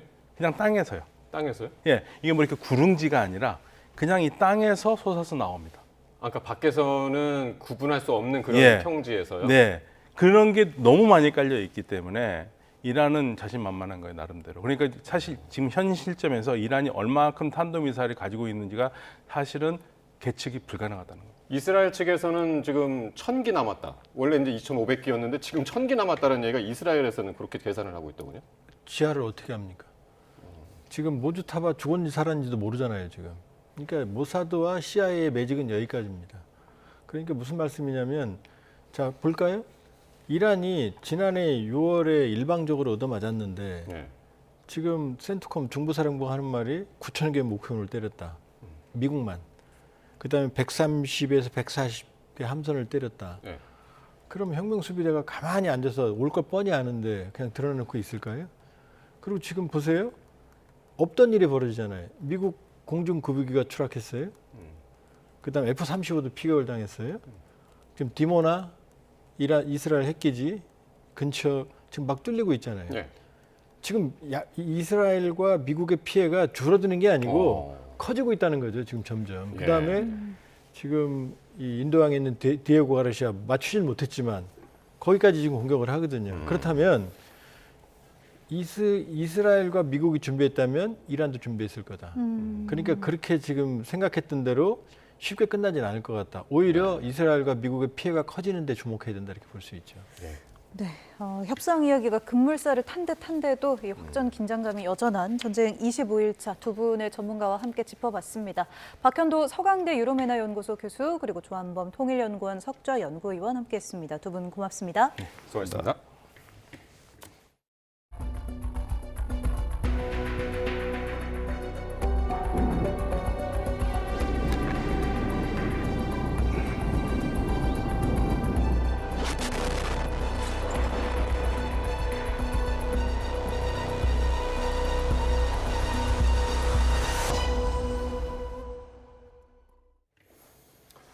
도널드 트럼프 미국 대통령이 이란과의 주요 합의를 언급하면서 호르무즈 해협 공동 통제라는 파격적인 카드까지 꺼내들었습니다.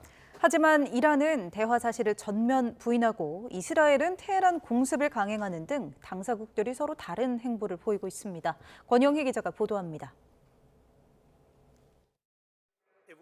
트럼프 미국 대통령은 이란과의 전쟁을 끝낼 결정적 국면에 와 있음을 시사했습니다. 이틀간의 예비 협의를 바탕으로 이란 내 에너지 시설에 대한 공습을 5일간 유예하라고 군에 지시했다는 겁니다. 조기 종전 성과로 유가를 안정시키고 전쟁을 끝낸 대통령의 이미지를 굳히려는 트럼프 특유의 비즈니스식 도박입니다. Now Iran has one more opportunity to end its threats to America and our allies, and we hope they take it. 하지만 전장의 포성은 멈추지 않고 있습니다. 이스라엘군은 트럼프의 발표 직후에도 테헤란 심장부의 핵시설과 미사일 기지를 겨냥한 정밀 타격을 이어갔습니다.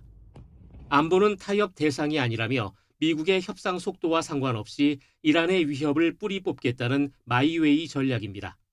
במקביל, אנחנו ממשיכים לתקוף גם באיראן וגם בלבנון.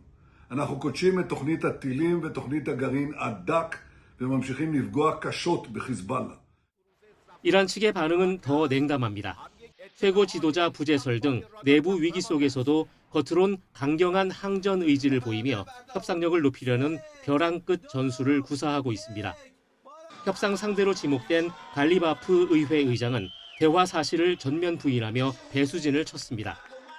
رئیس مجلس در واکنش به ادعای دروغ ترامپ تاکید کرد هیچ مذاکره‌ای با آمریکا انجام نشده است. آقای قالیباف در پیامی در فضای مجازی با بیان اینکه مردم ما خواهان تنبیه کامل و پشیمان کننده متجاوزان هستند تصریح کرد. 결국 트럼프의 도박이 성공하려면 이란을 협상 테이블로 끌어내는 외교력뿐만 아니라 이스라엘의 독자 행보를 억제할 실질적 지렛대가 필수적입니다.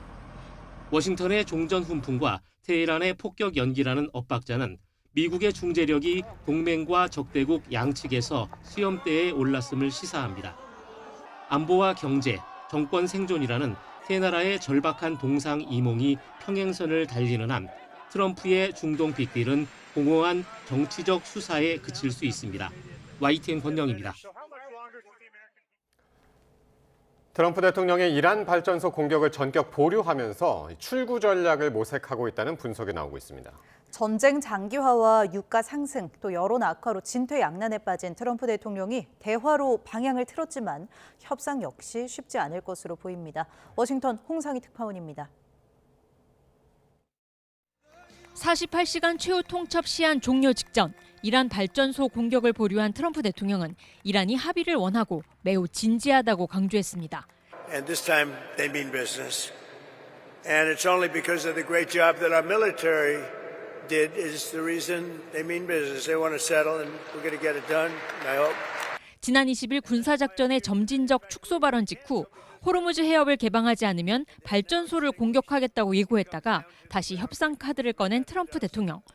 개전 초기까지만 해도 이란의 무조건 항복을 요구했지만 이란이 완강하게 버티며 전쟁 장기화가 예상되자 확전과 협상의 갈림길에서 대화로 방향을 틀었습니다. 이란이 사실상 호르무즈 해협을 봉쇄하며 국제유가가 치솟았고 지난 1년 동안 치적으로 내세웠던 미국 내 유가도 급등해 물가 상승 위험으로 이어지고 있습니다. It's affecting transport, it's affecting energy, it's affecting food, also cost and availability of all these. So 이란 전쟁에 대한 미국 내 여론도 갈수록 악화하면서 중간 선거를 앞두고 최대 악재로 떠오르고 있는 것도 트럼프 대통령으로선 큰 부담입니다. What he calls save America is really called is save Trump. Trump is a loser in the midterms and he does not want to go through his last 2 years in office with the Democrats having the power to oversee. 이란과 협상을 진행한다고 해도 각각 핵무기 포기와 배상과 공격 재발 방지를 요구해온 양측이 합의에 도달하기는 어렵다는 분석도 나옵니다. 주일미군 소속 해병 원정대 등 미군 병력 수천 명이 중동으로 향하는 상황에서 트럼프 대통령이 공격 보류에 나선 건 기습을 위한 연막 작전이라는 관측도 제기되고 있습니다. 워싱턴 포스트 등 미 언론은 트럼프 행정부가 이란과의 협상을 통해 호르무즈 해협을 다시 열 수 있는 돌파구를 모색하고 있지만 실질적인 진전이 없을 경우 전쟁 종식의 험로가 예상된다고 지적했습니다. 워싱턴에서 YTN 홍상입니다. 도널드 트럼프 미국 대통령이 이란 공격을 결정하기 전 베냐민 네타냐후 이스라엘 총리가 과거 이란의 트럼프 암살 시도를 복수할 기회라며 설득했다는 보도가 나왔습니다. 로이터 통신은 소식통을 인용해 미국과 이스라엘이 이란을 공격한 지난달 28일 직전 네타냐후 총리가 트럼프 대통령과의 통화에서 이란에 복수하고 하메네이를 살해하기에 이 이상 좋은 기회가 다시는 없을 수 있다는 주장을 했다고 전했습니다. 이어 해당 소식통들은 이 통화가 하메네이 제거에 대한 기회의 창이 닫히고 있다는 정보 보고와 더불어 트럼프 대통령의 최종 결정에 촉매가 됐다고 생각한다고 말했습니다. 이란이 최근 이스라엘의 공습으로 사망한 알리 라리자니 최고국가안보회의 사무총장의 후임으로 이슬람 혁명수비대 장성 출신의 강경파 인사를 임명했습니다. 이란 반관영 메흐르 통신 등 현지 언론은 24일 모하마드 바게르 졸가드르가 최고 지도자의 승인을 받은 대통령의 명령에 따라 최고국가안보회의 사무총장직을 맡게 됐다고 보도했습니다. 졸가드르 신임 사무총장은 혁명수비대 준장 출신으로 이란의 주요 헌법기관 간 갈등을 조정하고 최고 지도자의 정책 자문 역할을 하는 국정조정위원회 사무총장에 2021년 임명됐습니다. 트럼프 대통령이 어젯밤 이란과의 협상 가능성을 언급하기 바로 직전에 미국 주식시장과 원유 선물시장에서 수상한 거래가 폭증한 것으로 나타났습니다. 온라인에는 트럼프의 가족과 측근들이 이번 전쟁으로 큰 돈을 벌고 있다는 소문까지 퍼지면서 내부자 거래를 의심하는 목소리도 커지고 있습니다. 김선중 기자의 보도입니다. 미국 동부 시간으로 23일 새벽 6시 50분. 본격적인 거래를 앞두고 갑자기 S&P 500 E-mini 선물에 대규모 주문이 쏟아집니다. 시카고 상업거래소에서 거래되는 대표적인 지수 선물 상품으로 주로 기관 투자자들이 시장 방향에 돈을 걸 때 활용합니다. 비슷한 시각 서부 텍사스 원유 선물 시장에서도 유사한 거래가 급증했습니다. 역시 평소보다 훨씬 활발한 거래가 짧은 시간에 집중된 겁니다. 당시 시장을 움직일 만한 소식도 전혀 없었습니다. 이후 15분 뒤 트럼프 대통령은 SNS를 통해 전격적으로 이란에 대한 공격 중단과 협상 가능성을 밝힙니다. 순식간에 주식은 급등했고 원유는 하락했습니다. 전문가들은 전형적인 내부자 거래 가능성을 의심합니다. 물론 이른바 프리마켓의 경우 작은 거래도 크게 보일 수 있는 데다 우연히 거래가 늘었을 수 있다는 반론도 있습니다. 하지만 트럼프의 오락가락 발언으로 국제 유가와 증시가 매번 출렁이면서 이런 의심을 더욱 키우고 있습니다. I don't know if it's a negotiation tactic in that I don't see what the tactic is. I think it's just he's a very volatile person. 온라인에서는 트럼프의 가족과 측근들이 이번 전쟁을 통해 큰 수익을 내고 있다는 소문도 퍼집니다. 중동 특사로 활동하는 트럼프 사위인 제러드 쿠슈너의 투자회사 자산은 1년 만에 30% 가깝게 뛰었습니다. YTN 김선중입니다. 안교백 국방장관은 중동 파병 문제에 대해서 아직 미국 측의 공식 요구를 받은 건 없지만 물밑에서 여러 상황을 놓고 긴밀히 협의하고 있다고 밝혔습니다. 안 장관은 국회 국방위원회 전체 회의에서 파병 문제에 관한 정부 입장에 변화가 있느냐는 민주당 김병주 의원 질의에 이같이 답했습니다. 이어 공식적인 요청은 없는 것으로 이해하지만 그렇다고 한미 간 전혀 상호 협의가 없는 건 아니라며 중동 전쟁과 관련해 긴밀하게 소통하고 있다고 부연했습니다.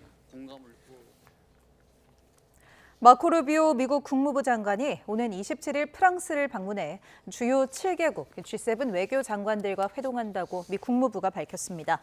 미 국무부는 루비오 장관이 이번 회동에서 러시아 우크라이나 전쟁과 중동 상황 그리고 평화와 안정을 해치는 전 세계적 위협들에 대해 논의할 것이라고 밝혔습니다. 루비오 장관의 해외 방문은 도널드 트럼프 미국 대통령이 이란과의 대화 방침을 발표한 이후 성사된 것이라 주목됩니다. 이란이 호르무즈 해협을 봉쇄하면서 전 세계가 에너지 위기를 겪고 있습니다. 아시아에서는 에너지 안보가 위협받자 각국이 탄소 중립 약속을 뒤로하고 다시 석탄 발전기를 돌리기 시작했습니다. 보도에 한상욱 기자입니다. 세계 천연가스와 석유 물동량의 20%가 지나가는 길목 호르무즈 해협이 봉쇄되면서 에너지 수입 의존도가 높은 아시아 국가들 발등에 불이 떨어졌습니다. 청정 연료로 주목받던 액화 천연가스 LNG 가격이 천정부지로 치솟으면서 공급망이 사실상 마비됐기 때문입니다. How many countries throughout the Asia Pacific are turning back to coal as a short-term stopgap for the lack of gas to power supplies? 상황이 가장 절박한 곳은 인도입니다. 기록적인 폭염으로 전력 수요가 역대 최고치까지 치솟자 인도 정부는 대기오염 방지법까지 일시 중단하며 석탄 화력을 완전 가동하고 있습니다. 세계 최대 석탄 수출국인 인도네시아는 아예 수출보다 자국 내 공급을 우선시하겠다고 선언했습니다. I really think that the whole of the Asia Pacific region, Southeast Asia, South Asia, East Asia, including China, is at a massive decision moment now with this latest crisis in the Middle East. 문제는 환경과 건강입니다. 석탄 해기로 인해 아시아 주요 도시의 초미세먼지 농도는 이미 WHO 기준치를 크게 웃돌고 있습니다. 탄소 중립을 향한 시계바늘도 멈췄습니다.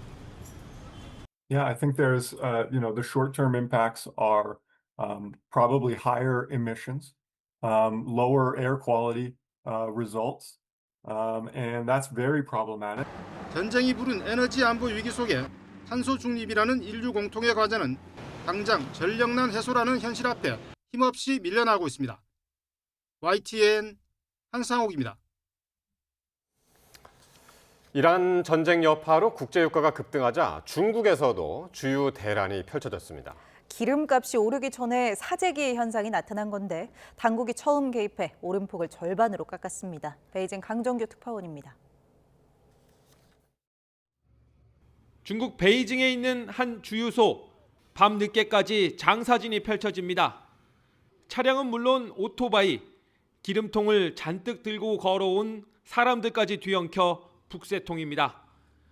24일 0시 기점 기름값 인상을 앞두고 중국 전역에서 사재기 현상이 벌어진 겁니다.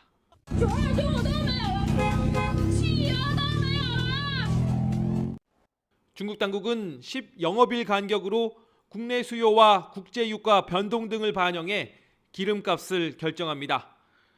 중동 전쟁 여파로 이번에 보통 휘발유는 우리 돈 약 370원, 경유는 400원 안팎 올라야 했습니다. 그런데 막판에 당국이 물가 안정 차원에서 개입해 오름폭을 절반으로 깎았습니다. 2013년 지금의 유가 책정 체계가 잡힌 뒤 처음 있는 일입니다. 为了稳定供应，国家可能会采取一些财税支持政策。 중국 당국은 가격 인상 충격을 분산하기 위해 수급 안정에 사활을 걸고 있습니다. 호르무즈 해협을 통과한 첫 유조 선단 가운데 한 척은 중국 소유, 두 척은 인도 국적이었습니다. 국영 정유사 시노펙은 호르무즈 해협 대신 아덴만을 통해 사우디 원유를 수입하기로 했습니다. 중국의 비축유는 12억 배럴, 석 달치 정도로 추산되는데 전쟁 장기화에 대비해 국영 정유사들의 해외 수출도 금지한 거로 알려졌습니다. 베이징에서 YTN 강정규입니다. 트럼프 미국 대통령의 말에 따라 금융시장이 하루하루 널뛰기를 하고 있습니다. 어제 6%대 급락했던 코스피는 오늘은 2.7% 상승했습니다. 또 17년 만에 최고치를 기록했던 원달러 환율은 나흘 만에 1,500원 아래로 내려왔습니다. 이승은 기자입니다. 어제 6% 넘게 급락한 코스피는 오늘은 미국과 이란 협상 기대감에 2.7% 올라 5,500선을 회복했습니다. 개인이 대거 주식을 사들였고 외국인은 사거래일째 순매도를 기록했습니다. SK하이닉스는 5%대, 삼성전자와 현대차는 1%대 상승했습니다. 코스닥도 2%대 오른 1,121선에서 마감했습니다. 변동성이 큰 상황에서 전문가들은 이번이 마지막이라는 밑도 끝도 없는 낙관이 가장 안 좋은 판단이라고 강조합니다. 우리나라는 이란 사태에도 불구하고 연초 대비 수익률이 플러스라는데 그 얘기는 투자 수익이 난 부분은 그냥 지키는 투자를 하는 게 낫다라고 생각을 하고 있고요. 변동성을 이용해서 수익을 내려는 자세는 좀 자제할 필요가 있지 않나. 서울 외환시장에서 원달러 환율도 22원 하락해 1,495원의 주간 거래를 마쳤습니다. 환율은 트럼프의 초토화 발언에 어제 17년 만에 최고치인 1,517원대로 주간 거래를 마감했지만 공격 연기 발언에 30원 넘게 떨어지는 등 그야말로 롤러코스터를 탔습니다. 이처럼 큰 환율 변동성은 수출 기업들의 대응력을 떨어뜨려 수익성 악화를 초래할 수 있습니다. 원자재 수입가는 오르는데 수출 단가를 정하기는 어렵기 때문입니다. 일반적으로 환율이 오르면은 수출 단가를 낮출 수 있지만 환율이 계속해서 변동성을 보이면은 환율 방향성을 예측할 수 없기 때문에 실제적으로는 단가를 내리기 되게 어려워집니다. 환율이 나흘 만에 1,500원 밑으로 내려왔지만 그래도 불안한 모습입니다. 우리나라에 직접적으로 영향을 미치는 두바이유 가격은 1배럴에 160달러를 넘어 100달러 안팎으로 움직이는 브렌트유나 WTI보다 훨씬 비싼 현실이 반영됐습니다. 두바이유 가격은 전쟁이 끝나더라도 상당 기간 비쌀 수밖에 없을 것으로 전망됩니다. YTN 이승은입니다. LG화학이 중동 사태 이후 나프타 수급에 차질을 빚으면서 여수 국가산단 내 공장 가동을 중단했습니다. LG화학은 공시를 통해 여수 NCC 2공장 가동을 전면 중단한다고 밝혔습니다. 이번 조치로 연간 80만 톤 규모의 에틸렌 생산 라인이 멈췄고 원료 공급이 안정될 때까지 1공장만 운영됩니다. 정부가 이번 주 나프타에 대한 수출 제한 조치를 본격화할 방침입니다. 양기욱 산업통상부 산업자원안보실장은 이번 주 안에 매점 매석 금지, 수출 제한 조치 등을 할 수 있도록 관계부처와 논의하고 있다고 밝혔습니다. 나프타의 55%가량은 국내 정유사가 생산하고 나머지는 해외 수입에 의존하는데 수출 제한 조치로 수출 물량을 국내로 돌리겠다는 계획으로 이런 조치에도 상황이 개선되지 않으면 긴급 수급 조정 명령 발령도 검토하고 있습니다. 기름값 부담이 채 가시지 않은 상황에서 이번에는 요소수 가격까지 들썩이고 있습니다. 경유차의 필수적인 요소수 가격이 가파르게 오르면서 화물차 기사들 사이에선 불안감이 커지고 있습니다. 표정우 기자의 보도입니다. 화물차 운전자가 빈통을 여러 개 챙겨와 요소수를 채워갑니다. 중동 사태 여파로 차량용 요소수가 부족해질까 봐 가격이 저렴한 판매점을 찾아 미리 사러 온 겁니다. 화물협회에서 요소수가 아무리 부족할 것 같다 그래가지고 문자가 왔더라고요. 그래서 좀 사놔야 돼. 집에 하나도 없기 때문에. 요소수를 자주 채워야 하는 화물차 운전자들은 기름값 상승에 이어 걱정이 늘었습니다. 25톤 대형 화물차인데요. 하루에 운행거리가 길다 보니까 요소수가 하루에 한 2통 정도, 20리터 정도 주입을 하고 있는데 기름값도 기름값인데 요소수 값이 너무 많이 올라서 부담이 되고 있습니다, 현재는.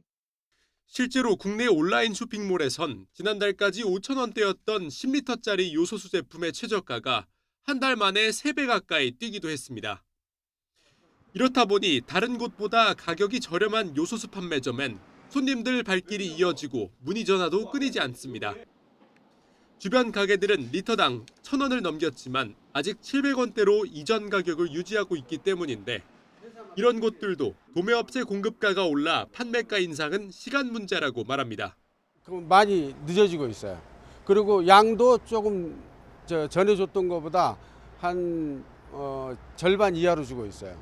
기사분들 너무 어려운 상태인데 최대한으로 안 올리려고 하고 있는데 저희도 어쩔 수 없이 조만간 이제 올려야 하는 상황이에요, 지금.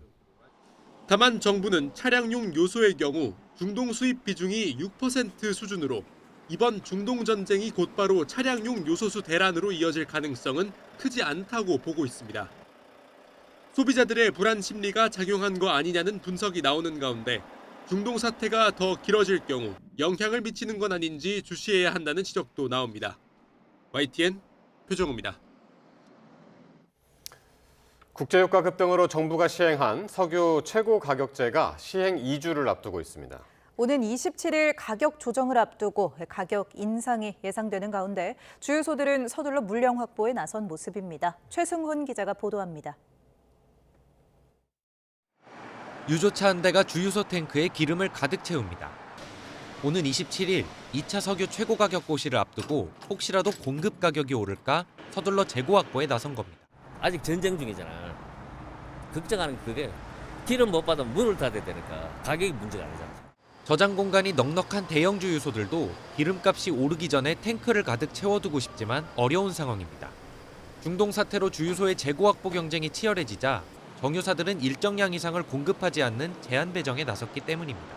다 여기저기 대리점들이 이제 요청을 할 텐데 이제 원하는 대로 다 쟁겨놓을 수 있게 주기에는 풍족하지가 않는 정유사도 불안하니까. 네네. 조금이라도 더 저렴한 주유소를 찾아다니는 소비자들 역시 걱정이 큽니다. 특히 화물차 운전자들은 생계를 걱정할 정도입니다. 100원에서 200원 정도 또 올라간다면은 아마 저뿐만 아니라 모든 화물차 하시는 분이고 영업적으로 하시는 분들도 아마 차를 세워야 되는 그런 판국이 나올 수도 있다고 생각을 합니다. 정부는 2차 최고 가격 조정으로 석유 가격이 일부 올라갈 수 있지만 유류세 인하로 국민 부담을 최소화하겠다고 밝혔습니다. YTN 최승훈입니다. 이재명 대통령은 중동 전쟁 장기화로 원유와 천연가스 수급 불안이 커지고 있다며 정부 차원의 선제적인 비상 대응책의 가동을 지시했습니다. 25조 원 규모로 추진하는 이른바 전쟁 추경의 편성 원칙도 제시했습니다. 강진원 기자의 보도입니다. 이재명 대통령은 배달 용기부터 의료 도구까지 석유 화학 제품이 안 쓰이는 곳이 없다며 에너지 도입 차질을 우려했습니다. 길어지는 중동발 위기가 국내 경제에 큰 충격을 줄 수 있다고 보고 특단의 대책을 주문했습니다. 민생과 경제산업 전반에 발생할지 모를 중대한 위기에 대처하기 위해서 정부 차원의 비상대응체계를 선제적으로 가동해야겠습니다. 수급 차질이 걱정되는 품목을 꼼꼼하게 점검해 대체 공급처 등까지 파악해두라고 지시했습니다. 중동 상황에 대응하기 위해 25조 원 규모로 추진하는 이른바 전쟁 추경을 어떻게 짤지에 대한 구상도 내놨습니다. 국민 체감 원칙에 따라 고유가 부담 완화와 민생 안정, 산업 피해 최소화, 공급망 안정, 지방 경기 활성화를 목표로 내걸었습니다. 빠르면 빠를수록 효과는 배가 될 거라며 신속한 추경 편성과 집행을 거듭 주문했습니다.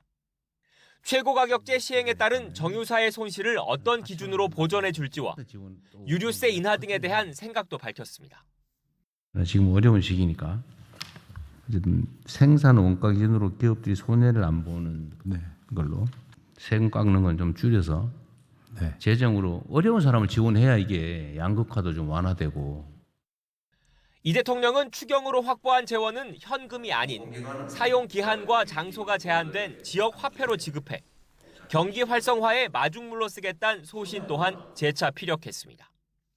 현금으로 주는 것보다는 지역 화폐로 지급해서 그걸로 동네 골목 상권에서 전통 시장에서 영세 소상인들한테 돈을 쓰면 돈이 빨리 돕니다.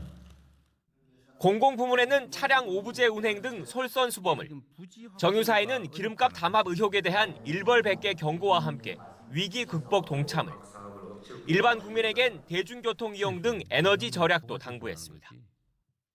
이 대통령은 이번 추경을 국채 발행 없이 초과세수로 마련한다는 점 역시 강조했는데 일각에서 제기하는 퍼주기 논란에 선을 그은 거란 해석이 나옵니다. YTN 강준원입니다. 중동 사태에 대응하기 위한 추경 논의에 속도가 붙고 있는 가운데 더불어민주당은 유류비와 원자재 가격 상승 문제 해결에 초점을 맞추기로 했습니다. 국회는 박홍근 기획예산처 장관 후보자의 인사청문 보고서를 여야 합의로 채택했습니다. 김다현 기자입니다. 더불어민주당 지도부가 중동 사태로 어려움을 겪는 중소기업 관계자들과 마주 앉았습니다. 정청래 대표는 불가측성이 고조된 상황에선 타이밍이 중요하다며 추경과 환율 3법의 신속한 처리를 약속했습니다. 25조 규모로 긴급 추경을 편성할 것입니다. 역사상 가장 빠른 속도로 추경을 국회에 통과시키겠다. 업계는 물류비와 원자재값 상승, 수출 대금 미지급 문제 등을 호소했는데 민주당은 유류비와 원자재값 상승에 초점을 맞춰 추가 경정 예산안 편성을 추진하겠다고 밝혔습니다. 방금 유류비하고 원자재값 상승인 것 같아요. 여기에 방점을 두고 정부 편성안을 만들고 있다는 말씀. 나라 살림을 맡을 기획예산처의 초대 장관 후보자 박홍근 의원의 인사청문 경과보고서는 여야 합의로 채택됐습니다. 박 후보자는 검증 기간 신속 추경과 선제 대응을 강조했는데 국민의힘은 선거용 현금 살포가 아닌 생존을 위한 추경이 돼야 한다며 견제구를 잊지 않았습니다. 지금 얘기하고 있는 선거 추경은 해법이 될 수 없습니다. 기후 환노위에서는 중동 정세, 특히 에너지 수급 문제를 두고 여야가 머리를 맞댔습니다. 지금 눈에 보이는 것은 원유 가격 상승과 LNG 가격 상승이지만 물가 상승의 위기로 다가오게 될 것입니다. 원자력 발전소에 계속 운전할 수 있는 행정적 또 절차를 어떻게 효율적으로 추진할지. 외교통일위원회는 이란 측 요청으로 사이드 쿠제치 주한 이란 대사와 면담하기로 했습니다. 중동 사태에 따른 에너지, 물류 공급망 우려를 전달하고 호르무즈 해협의 안전 보장 등도 요청할 것으로 보입니다. 현실로 다가온 중동발 위기를 현명하고 신속하게 풀어나갈 수 있을지 정치권의 위기 대응 능력이 시험대에 올랐습니다. YTN 김다현입니다.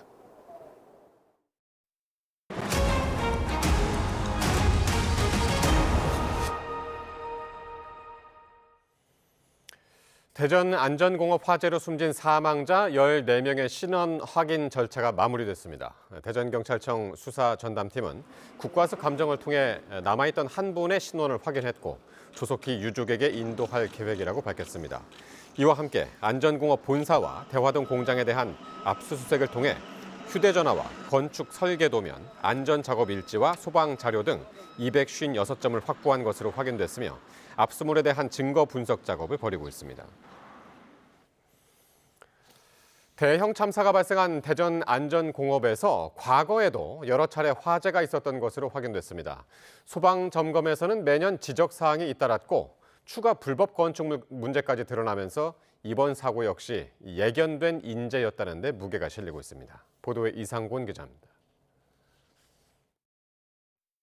화재 참사가 발생한 대전 안전공업에서 불이 난 건 이번이 처음이 아니었습니다. 119에 신고돼 소방차가 출동한 화재는 이번 화재를 제외하고도 7차례 더 있었던 것으로 확인됐습니다. 지난 2020년 9월 담배꽁초에 의한 화재를 제외하면 대부분 집진시설 내부에 쌓인 기름 찌꺼기와 분진에 불이 붙은 것으로 조사됐습니다. 소방에 신고하지 않고 자체 진화한 경우도 적지 않아 실제 화재 발생 건수는 더 많을 것으로 추정됩니다. 불꽃이 큰 경우는 소화기를 사용하기도 하는데 웬만하면은 설비를 보면서 또 청소도 하려면은 이제 소화 분말가루 치우기가 힘드니까 최대한 이제 걸레 같은 걸로 그냥 처리하고 그렇게 했었거든요. 1년에 2차례 진행된 소방점검에서는 매년 수십 건의 지적사항이 나왔습니다. 소화설비와 연기감지기 불량, 유도등 파손 등 지난해에만 43건의 지적사항이 확인됐습니다. 정기적으로 자체 점검을 받은 뒤 소방당국에 보고하는 방식으로 이루어졌는데 기름 찌꺼기나 유증기 등에 대한 항목은 없었습니다. 사망자가 집중된 동관 체력단련실 말고도 본관동을 20년 넘게 불법 건축물로 사용해오다 적발된 사실도 드러났습니다. 재작년 1월 민원으로 구청에 적발된 뒤 업체는 이행강제금 1억 8천만 원을 내고 소방시설 등을 보완한 뒤 지난해 8월에야 준공 승인을 받은 것으로 확인됐습니다. 불법 중개축 사과하실 생각 있으세요? 반복되는 화재와 부실한 안전관리, 여기에 불법 건축물 문제까지 드러나면서 안전 불감증이 이번 참사를 불러왔다는 지적을 피하긴 어려워 보입니다. YTN 이상곤입니다. 항공사 기장을 살해한 혐의로 구속된 피의자의 신상이 공개됐습니다. 49살 김동환으로 항공사에서 부기장으로 일하다가 재작년 퇴사한 김동환은 지난 17일 전 직장 동료인 항공사 기장을 부산의 아파트 현관에서 살해하고 전날에는 경기 고양시에서 다른 기장 목을 졸라 살해하려 한 혐의로 구속됐습니다. 경찰은 개인적인 앙심이거나 피해 망상 가능성 등을 열어두고 정확한 범행 동기를 조사한 뒤 사건을 검찰에 송치할 예정입니다. 헌법재판소가 처음 사전 심사를 받은 재판소원 사건 26건을 모두 각하했습니다.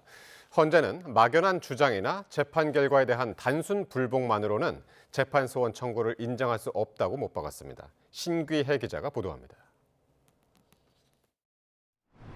재판소원 시행 12일 만에 나온 헌법재판소의 첫 판단은 모두 각하였습니다. 지정재판부 평의를 열어 재판소원을 포함한 헌법소원 사건들을 심리한 헌재는 재판소원 사건 26건을 각하시켰습니다. 헌법소원 사건의 각하 사유는 크게 3가지로 나뉘는데 26건 가운데 법에 규정된 청구 사유에 해당하지 않아 각하된 사건이 17건으로 가장 많았습니다. 헌재는 이번 결정을 통해 재판소원 사전 심사를 다른 헌법소원 사건보다 엄격하게 진행할 거란 점을 분명히 했습니다. 사법부가 재판을 통해 기본권을 보호하는 1차적인 주체고 또 3심까지 진행하면서 기본권 침해 여부를 심사하는 만큼 재판을 다른 기관들의 업무와 똑같게 봐선 안 된다는 겁니다. 그러면서 청구인은 막연하거나 추상적인 주장을 펼쳐서는 안 되고 또 주장의 주된 내용이 재판 결과에 대한 단순 불복이어서도 안 된다고 선을 그었습니다. 헌재는 청구인이 절차 위반을 주장했지만 실질적으로는 사실관계 판단을 다투는 것이란 이유로 각하된 건을 주요 사례로 소개했습니다. 이 밖에 헌재는 상고하지 않고 확정된 민사소송, 확정일로부터 30일이 지난 행정소송 등에 대해 제기된 재판소원을 각하했습니다. 지난 주말 기준으로 헌재에 접수된 재판소원은 모두 153건. 헌재가 20여 건을 각하하며 엄격한 요건을 내세운 만큼 접수 추이에 변화가 생길지 주목됩니다. YTN 신계입니다. 정교 유착 의혹을 수사하는 검경합동수사본부가 신천지 위장단체로 지목된 한국근우회를 압수수색했습니다. 합수부는 근우회가 교단과 정치권을 잇는 다리 역할을 한 것으로 의심하고 있습니다. 임예진 기자입니다.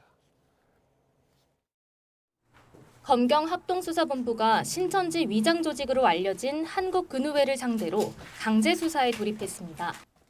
영장에는 이만희 신천지 총회장과 이희자 근우회장이 정치자금법 위반 혐의 피의자로 적시됐는데 이희자 근우회장의 자택 역시 압수수색 대상에 포함됐습니다.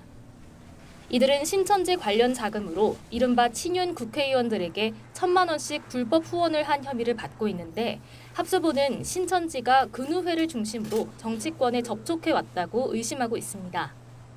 이와 동시에 신천지 정교유착 의혹의 핵심 인물인 고동환 전 총무와 자금 관리자 배모 씨의 횡령 혐의와 관련한 압수수색도 진행됐습니다.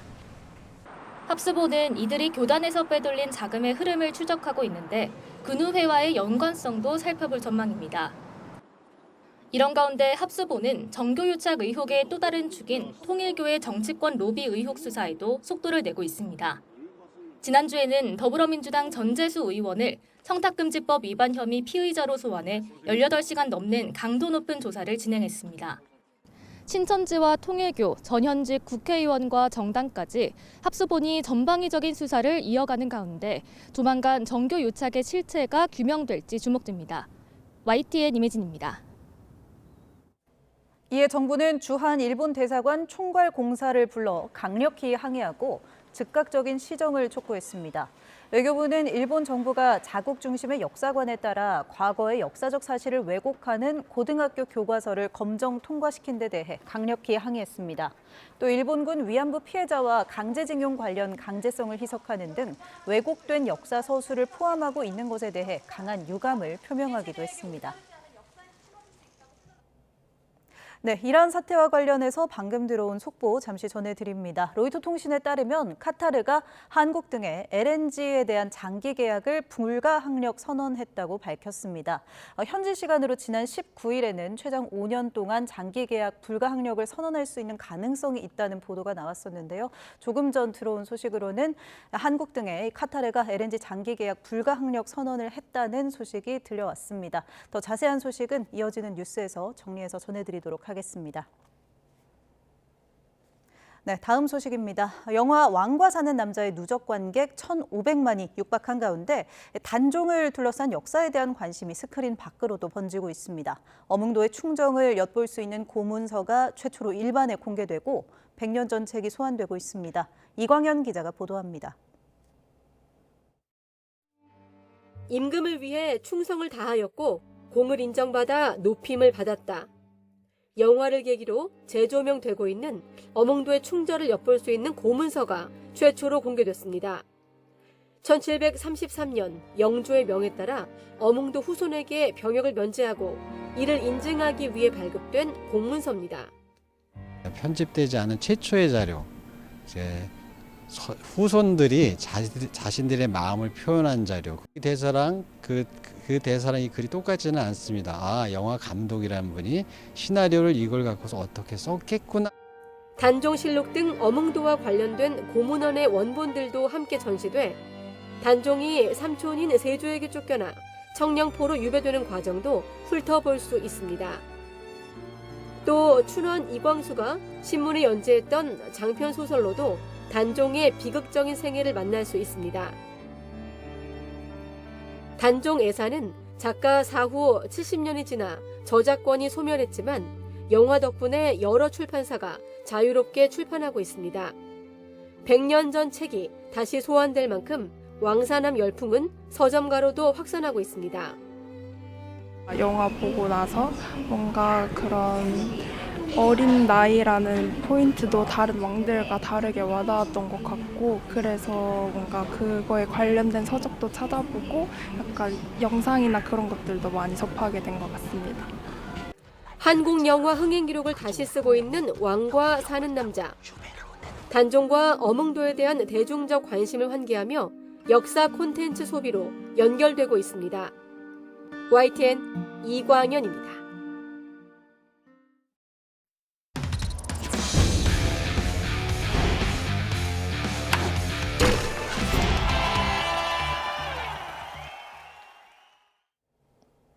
프로야구 정규리그를 앞두고 팀 전력을 점검하고 시즌을 전망해 볼 수 있는 시범 경기가 모두 끝났습니다. 가장 두드러진 특징은 폭발적으로 늘어난 홈런입니다. 보도에 이경재 기자입니다. 시범 경기 내내 이어진 홈런쇼. 마지막 경기에서도 홈런으로 승패가 갈렸습니다. NC는 4회 데이비슨의 투런 홈런으로 앞서 나갔지만 하나는 9회 말 김태현의 끝내기 투런포가 터지며 경기를 뒤집었습니다. 지난 19일 기아전에 이어 홈런 2개가 모두 끝내기 포입니다. 사실 얼마 전에 쳤는데 그때는 사실 홈런인지 몰랐는데 오늘은 맞자마자 홈런인 것 같았고 그래서 좀 더 기분 좋은 것 같습니다. 문학에선 홈런 5방이 터졌습니다. SSG의 거포로 주목받는 고명준은 4회 2점, 6회 1점짜리 아치를 그리면서 모두 6개, 시범 경기를 홈런 1위로 마쳤습니다. 두산 박준수는 KT 마무리 박영현을 상대로 초군을 늘어쳐 솔로포를 뽑아냈습니다. 시범 경기 때는 안타 8개 가운데 3개를 담장 밖에 떨어뜨리며 기대감을 키웠습니다. 키움으로 이적한 베테랑 안치홍은 LG 선발 손주영을 상대로 1회 투런포를 터뜨렸고 LG 오스틴도 시범 경기 4개째 홈런을 뽑아냈습니다. 모두 60경기에서 119개로 경기당 2개. 최근 시범 경기에선 확실히 눈에 띄는 수치입니다. 시범 경기는 시범 경기에 불구하지만 경기당 2개가 터졌던 2024 시즌의 홈런 풍년이 재현될지 올 시즌 또 하나의 관전 포인트입니다. YTN 이경재입니다. 지난 아시안컵에서 4위에 머물며 체면을 구긴 23세 이하 축구대표팀이 아시안게임을 향한 본격 담금질에 돌입했습니다. 유럽파 선수를 포함한 최정예 멤버를 소집하며 명예를 회복하겠다는 각오를 다지고 있습니다. 양시창 기자입니다. 23세 이하 대표팀 선수들이 한자리에 모여 훈련을 진행합니다. 테니스 공을 주고받는 색다른 훈련에 선수들 얼굴엔 웃음꽃이 피어납니다. 이번에 소집된 인원은 모두 27명. 양민혁과 윤도영, 박승수 등 유럽 무대에서 뛰는 선수들이 8명이나 소집됐고 이영준과 김준홍 등 병역 의무를 마친 선수들도 선발됐습니다. 아시안게임이라는 대회가 군면제라는 큰 이슈가 있는 대회이기도 하지만 그래도 또 아시아에서 그 연령별 대표에서 나오는 선수들이 나가는 대회이기 때문에 저도 항상 국가대표라는 자리는 영광스럽잖아요. 23세 이하 대표팀은 지난 1월 아시안컵에서 우즈베키스탄과 일본, 베트남의 연달아 덜미를 잡히며 최종 순위 4위로 체면을 구겼습니다. 아시안게임을 6개월 정도 앞두고 최정예 멤버를 소집해 일찌감치 담금질에 돌입한 이유입니다. 이민성 감독은 아시안컵은 예행 연습에 불과했다며 아시안게임에서 금메달을 따겠다는 각오를 다졌습니다. 아시안컵에 대한 부분은 아시안게임에 대한 시뮬레이션이라고 생각을 했었고 아시안게임에서 꼭 금메달을 따서 그걸 팬들한테 다시 돌려드리는 게 이번 소집 기간 예정된 일본, 미국과의 연습 경기도 선수들은 실전 경기처럼 임하겠다는 각오입니다. 특히 일본 대표팀과의 맞대결은 지난 아시안컵에서의 패배를 서륙할 기회이기도 합니다. 경기를 일본이랑 많이 했었는데 그때 경기마다 대부분 결과가 좋지 않았어가지고 그래서 개인적으로 별로 자존심이 많이 상해 있고 꼭 승리하고 싶습니다. 명예회복을 벼르는 23세 이하 축구 대표팀은 오는 29일과 31일 일본, 미국과 차례로 연습 경기를 가질 예정입니다. YTN 양시창입니다. 홍명보 감독이 이끄는 축구대표팀이 평가전을 치를 잉글랜드 밀턴 킨즈에 도착했습니다. 어제 출국한 홍명보 감독과 조현우, 김진규 등 K리거들은 런던 도착 이후 밀턴 킨즈로 이동했고 손흥민과 이강인, 김민재 등 해외파들도 현지에서 팀에 합류했습니다. 지난 21일 소속팀 경기에서 발목을 다쳤던 이강인의 부상 정도는 일단 심하지 않은 것으로 파악됐습니다. 대표팀은 오늘부터 나흘 동안 호흡을 맞춘 뒤 오는 28일 밤 코트디부아르와 평가전을 치르고 오스트리아 빈으로 이동해 다음 달 1일 새벽 오스트리아와 맞붙습니다. GS칼텍스가 여자 프로배구 사상 처음으로 열린 단판 준 플레이오프에서 흥국생명을 꺾고 플레이오프에 진출했습니다. GS칼텍스는 흥국생명과의 홈 경기에서 세트 점수 3대1로 이겼습니다. GS칼텍스의 주포 실바는 혼자 42득점의 공격 성공률 59.15%를 앞세워 팀 승리를 이끌었습니다. 정규 시즌 막판 극적으로 3위에 올라 홈 경기 2점을 잡은 GS칼텍스는 정규 시즌 한국생명을 상대로 안방에서 3전 전승을 거뒀습니다. GS칼텍스는 모레 정규리그 2위 현대건설과 플레이오프 1차전을 벌입니다.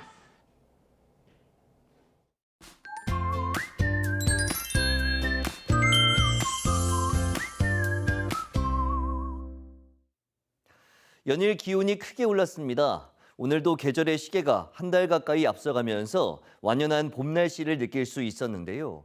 내일도 내륙을 중심으로 맑은 하늘이 드러나는 가운데 서울 낮 기온이 19도까지 올라 따뜻하겠습니다. 다만 일교차가 10도 안팎 크게 벌어지겠고 전국 곳곳에서 초미세먼지 농도가 짙게 나타나겠습니다. 외출하시는 분들은 이 점 염두에 두시기 바랍니다. 또 내륙은 맑은 날씨 속에 대기가 더욱 메마르겠지만 제주도와 전남, 경남을 중심으로는 낮까지 5에서 20mm의 비가 조금 내리겠고 제주도에는 바람도 매우 강하게 불겠습니다. 내일 아침 기온은 서울 9도, 광주 8도, 부산 11도로 예년보다 3도에서 6도가량 높겠습니다. 낮 기온도 서울 19도, 대전 19도, 대구 17도로 예년보다 2도에서 7도가량 높겠습니다. 남은 한 주도 대체로 맑고 따뜻하겠지만 계속해서 일교차가 크게 벌어지겠고 대기 질도 좋지 않을 전망입니다. 날씨 정보였습니다. 화요일 뉴스나이트 마칩니다. 시청해주신 여러분 고맙습니다.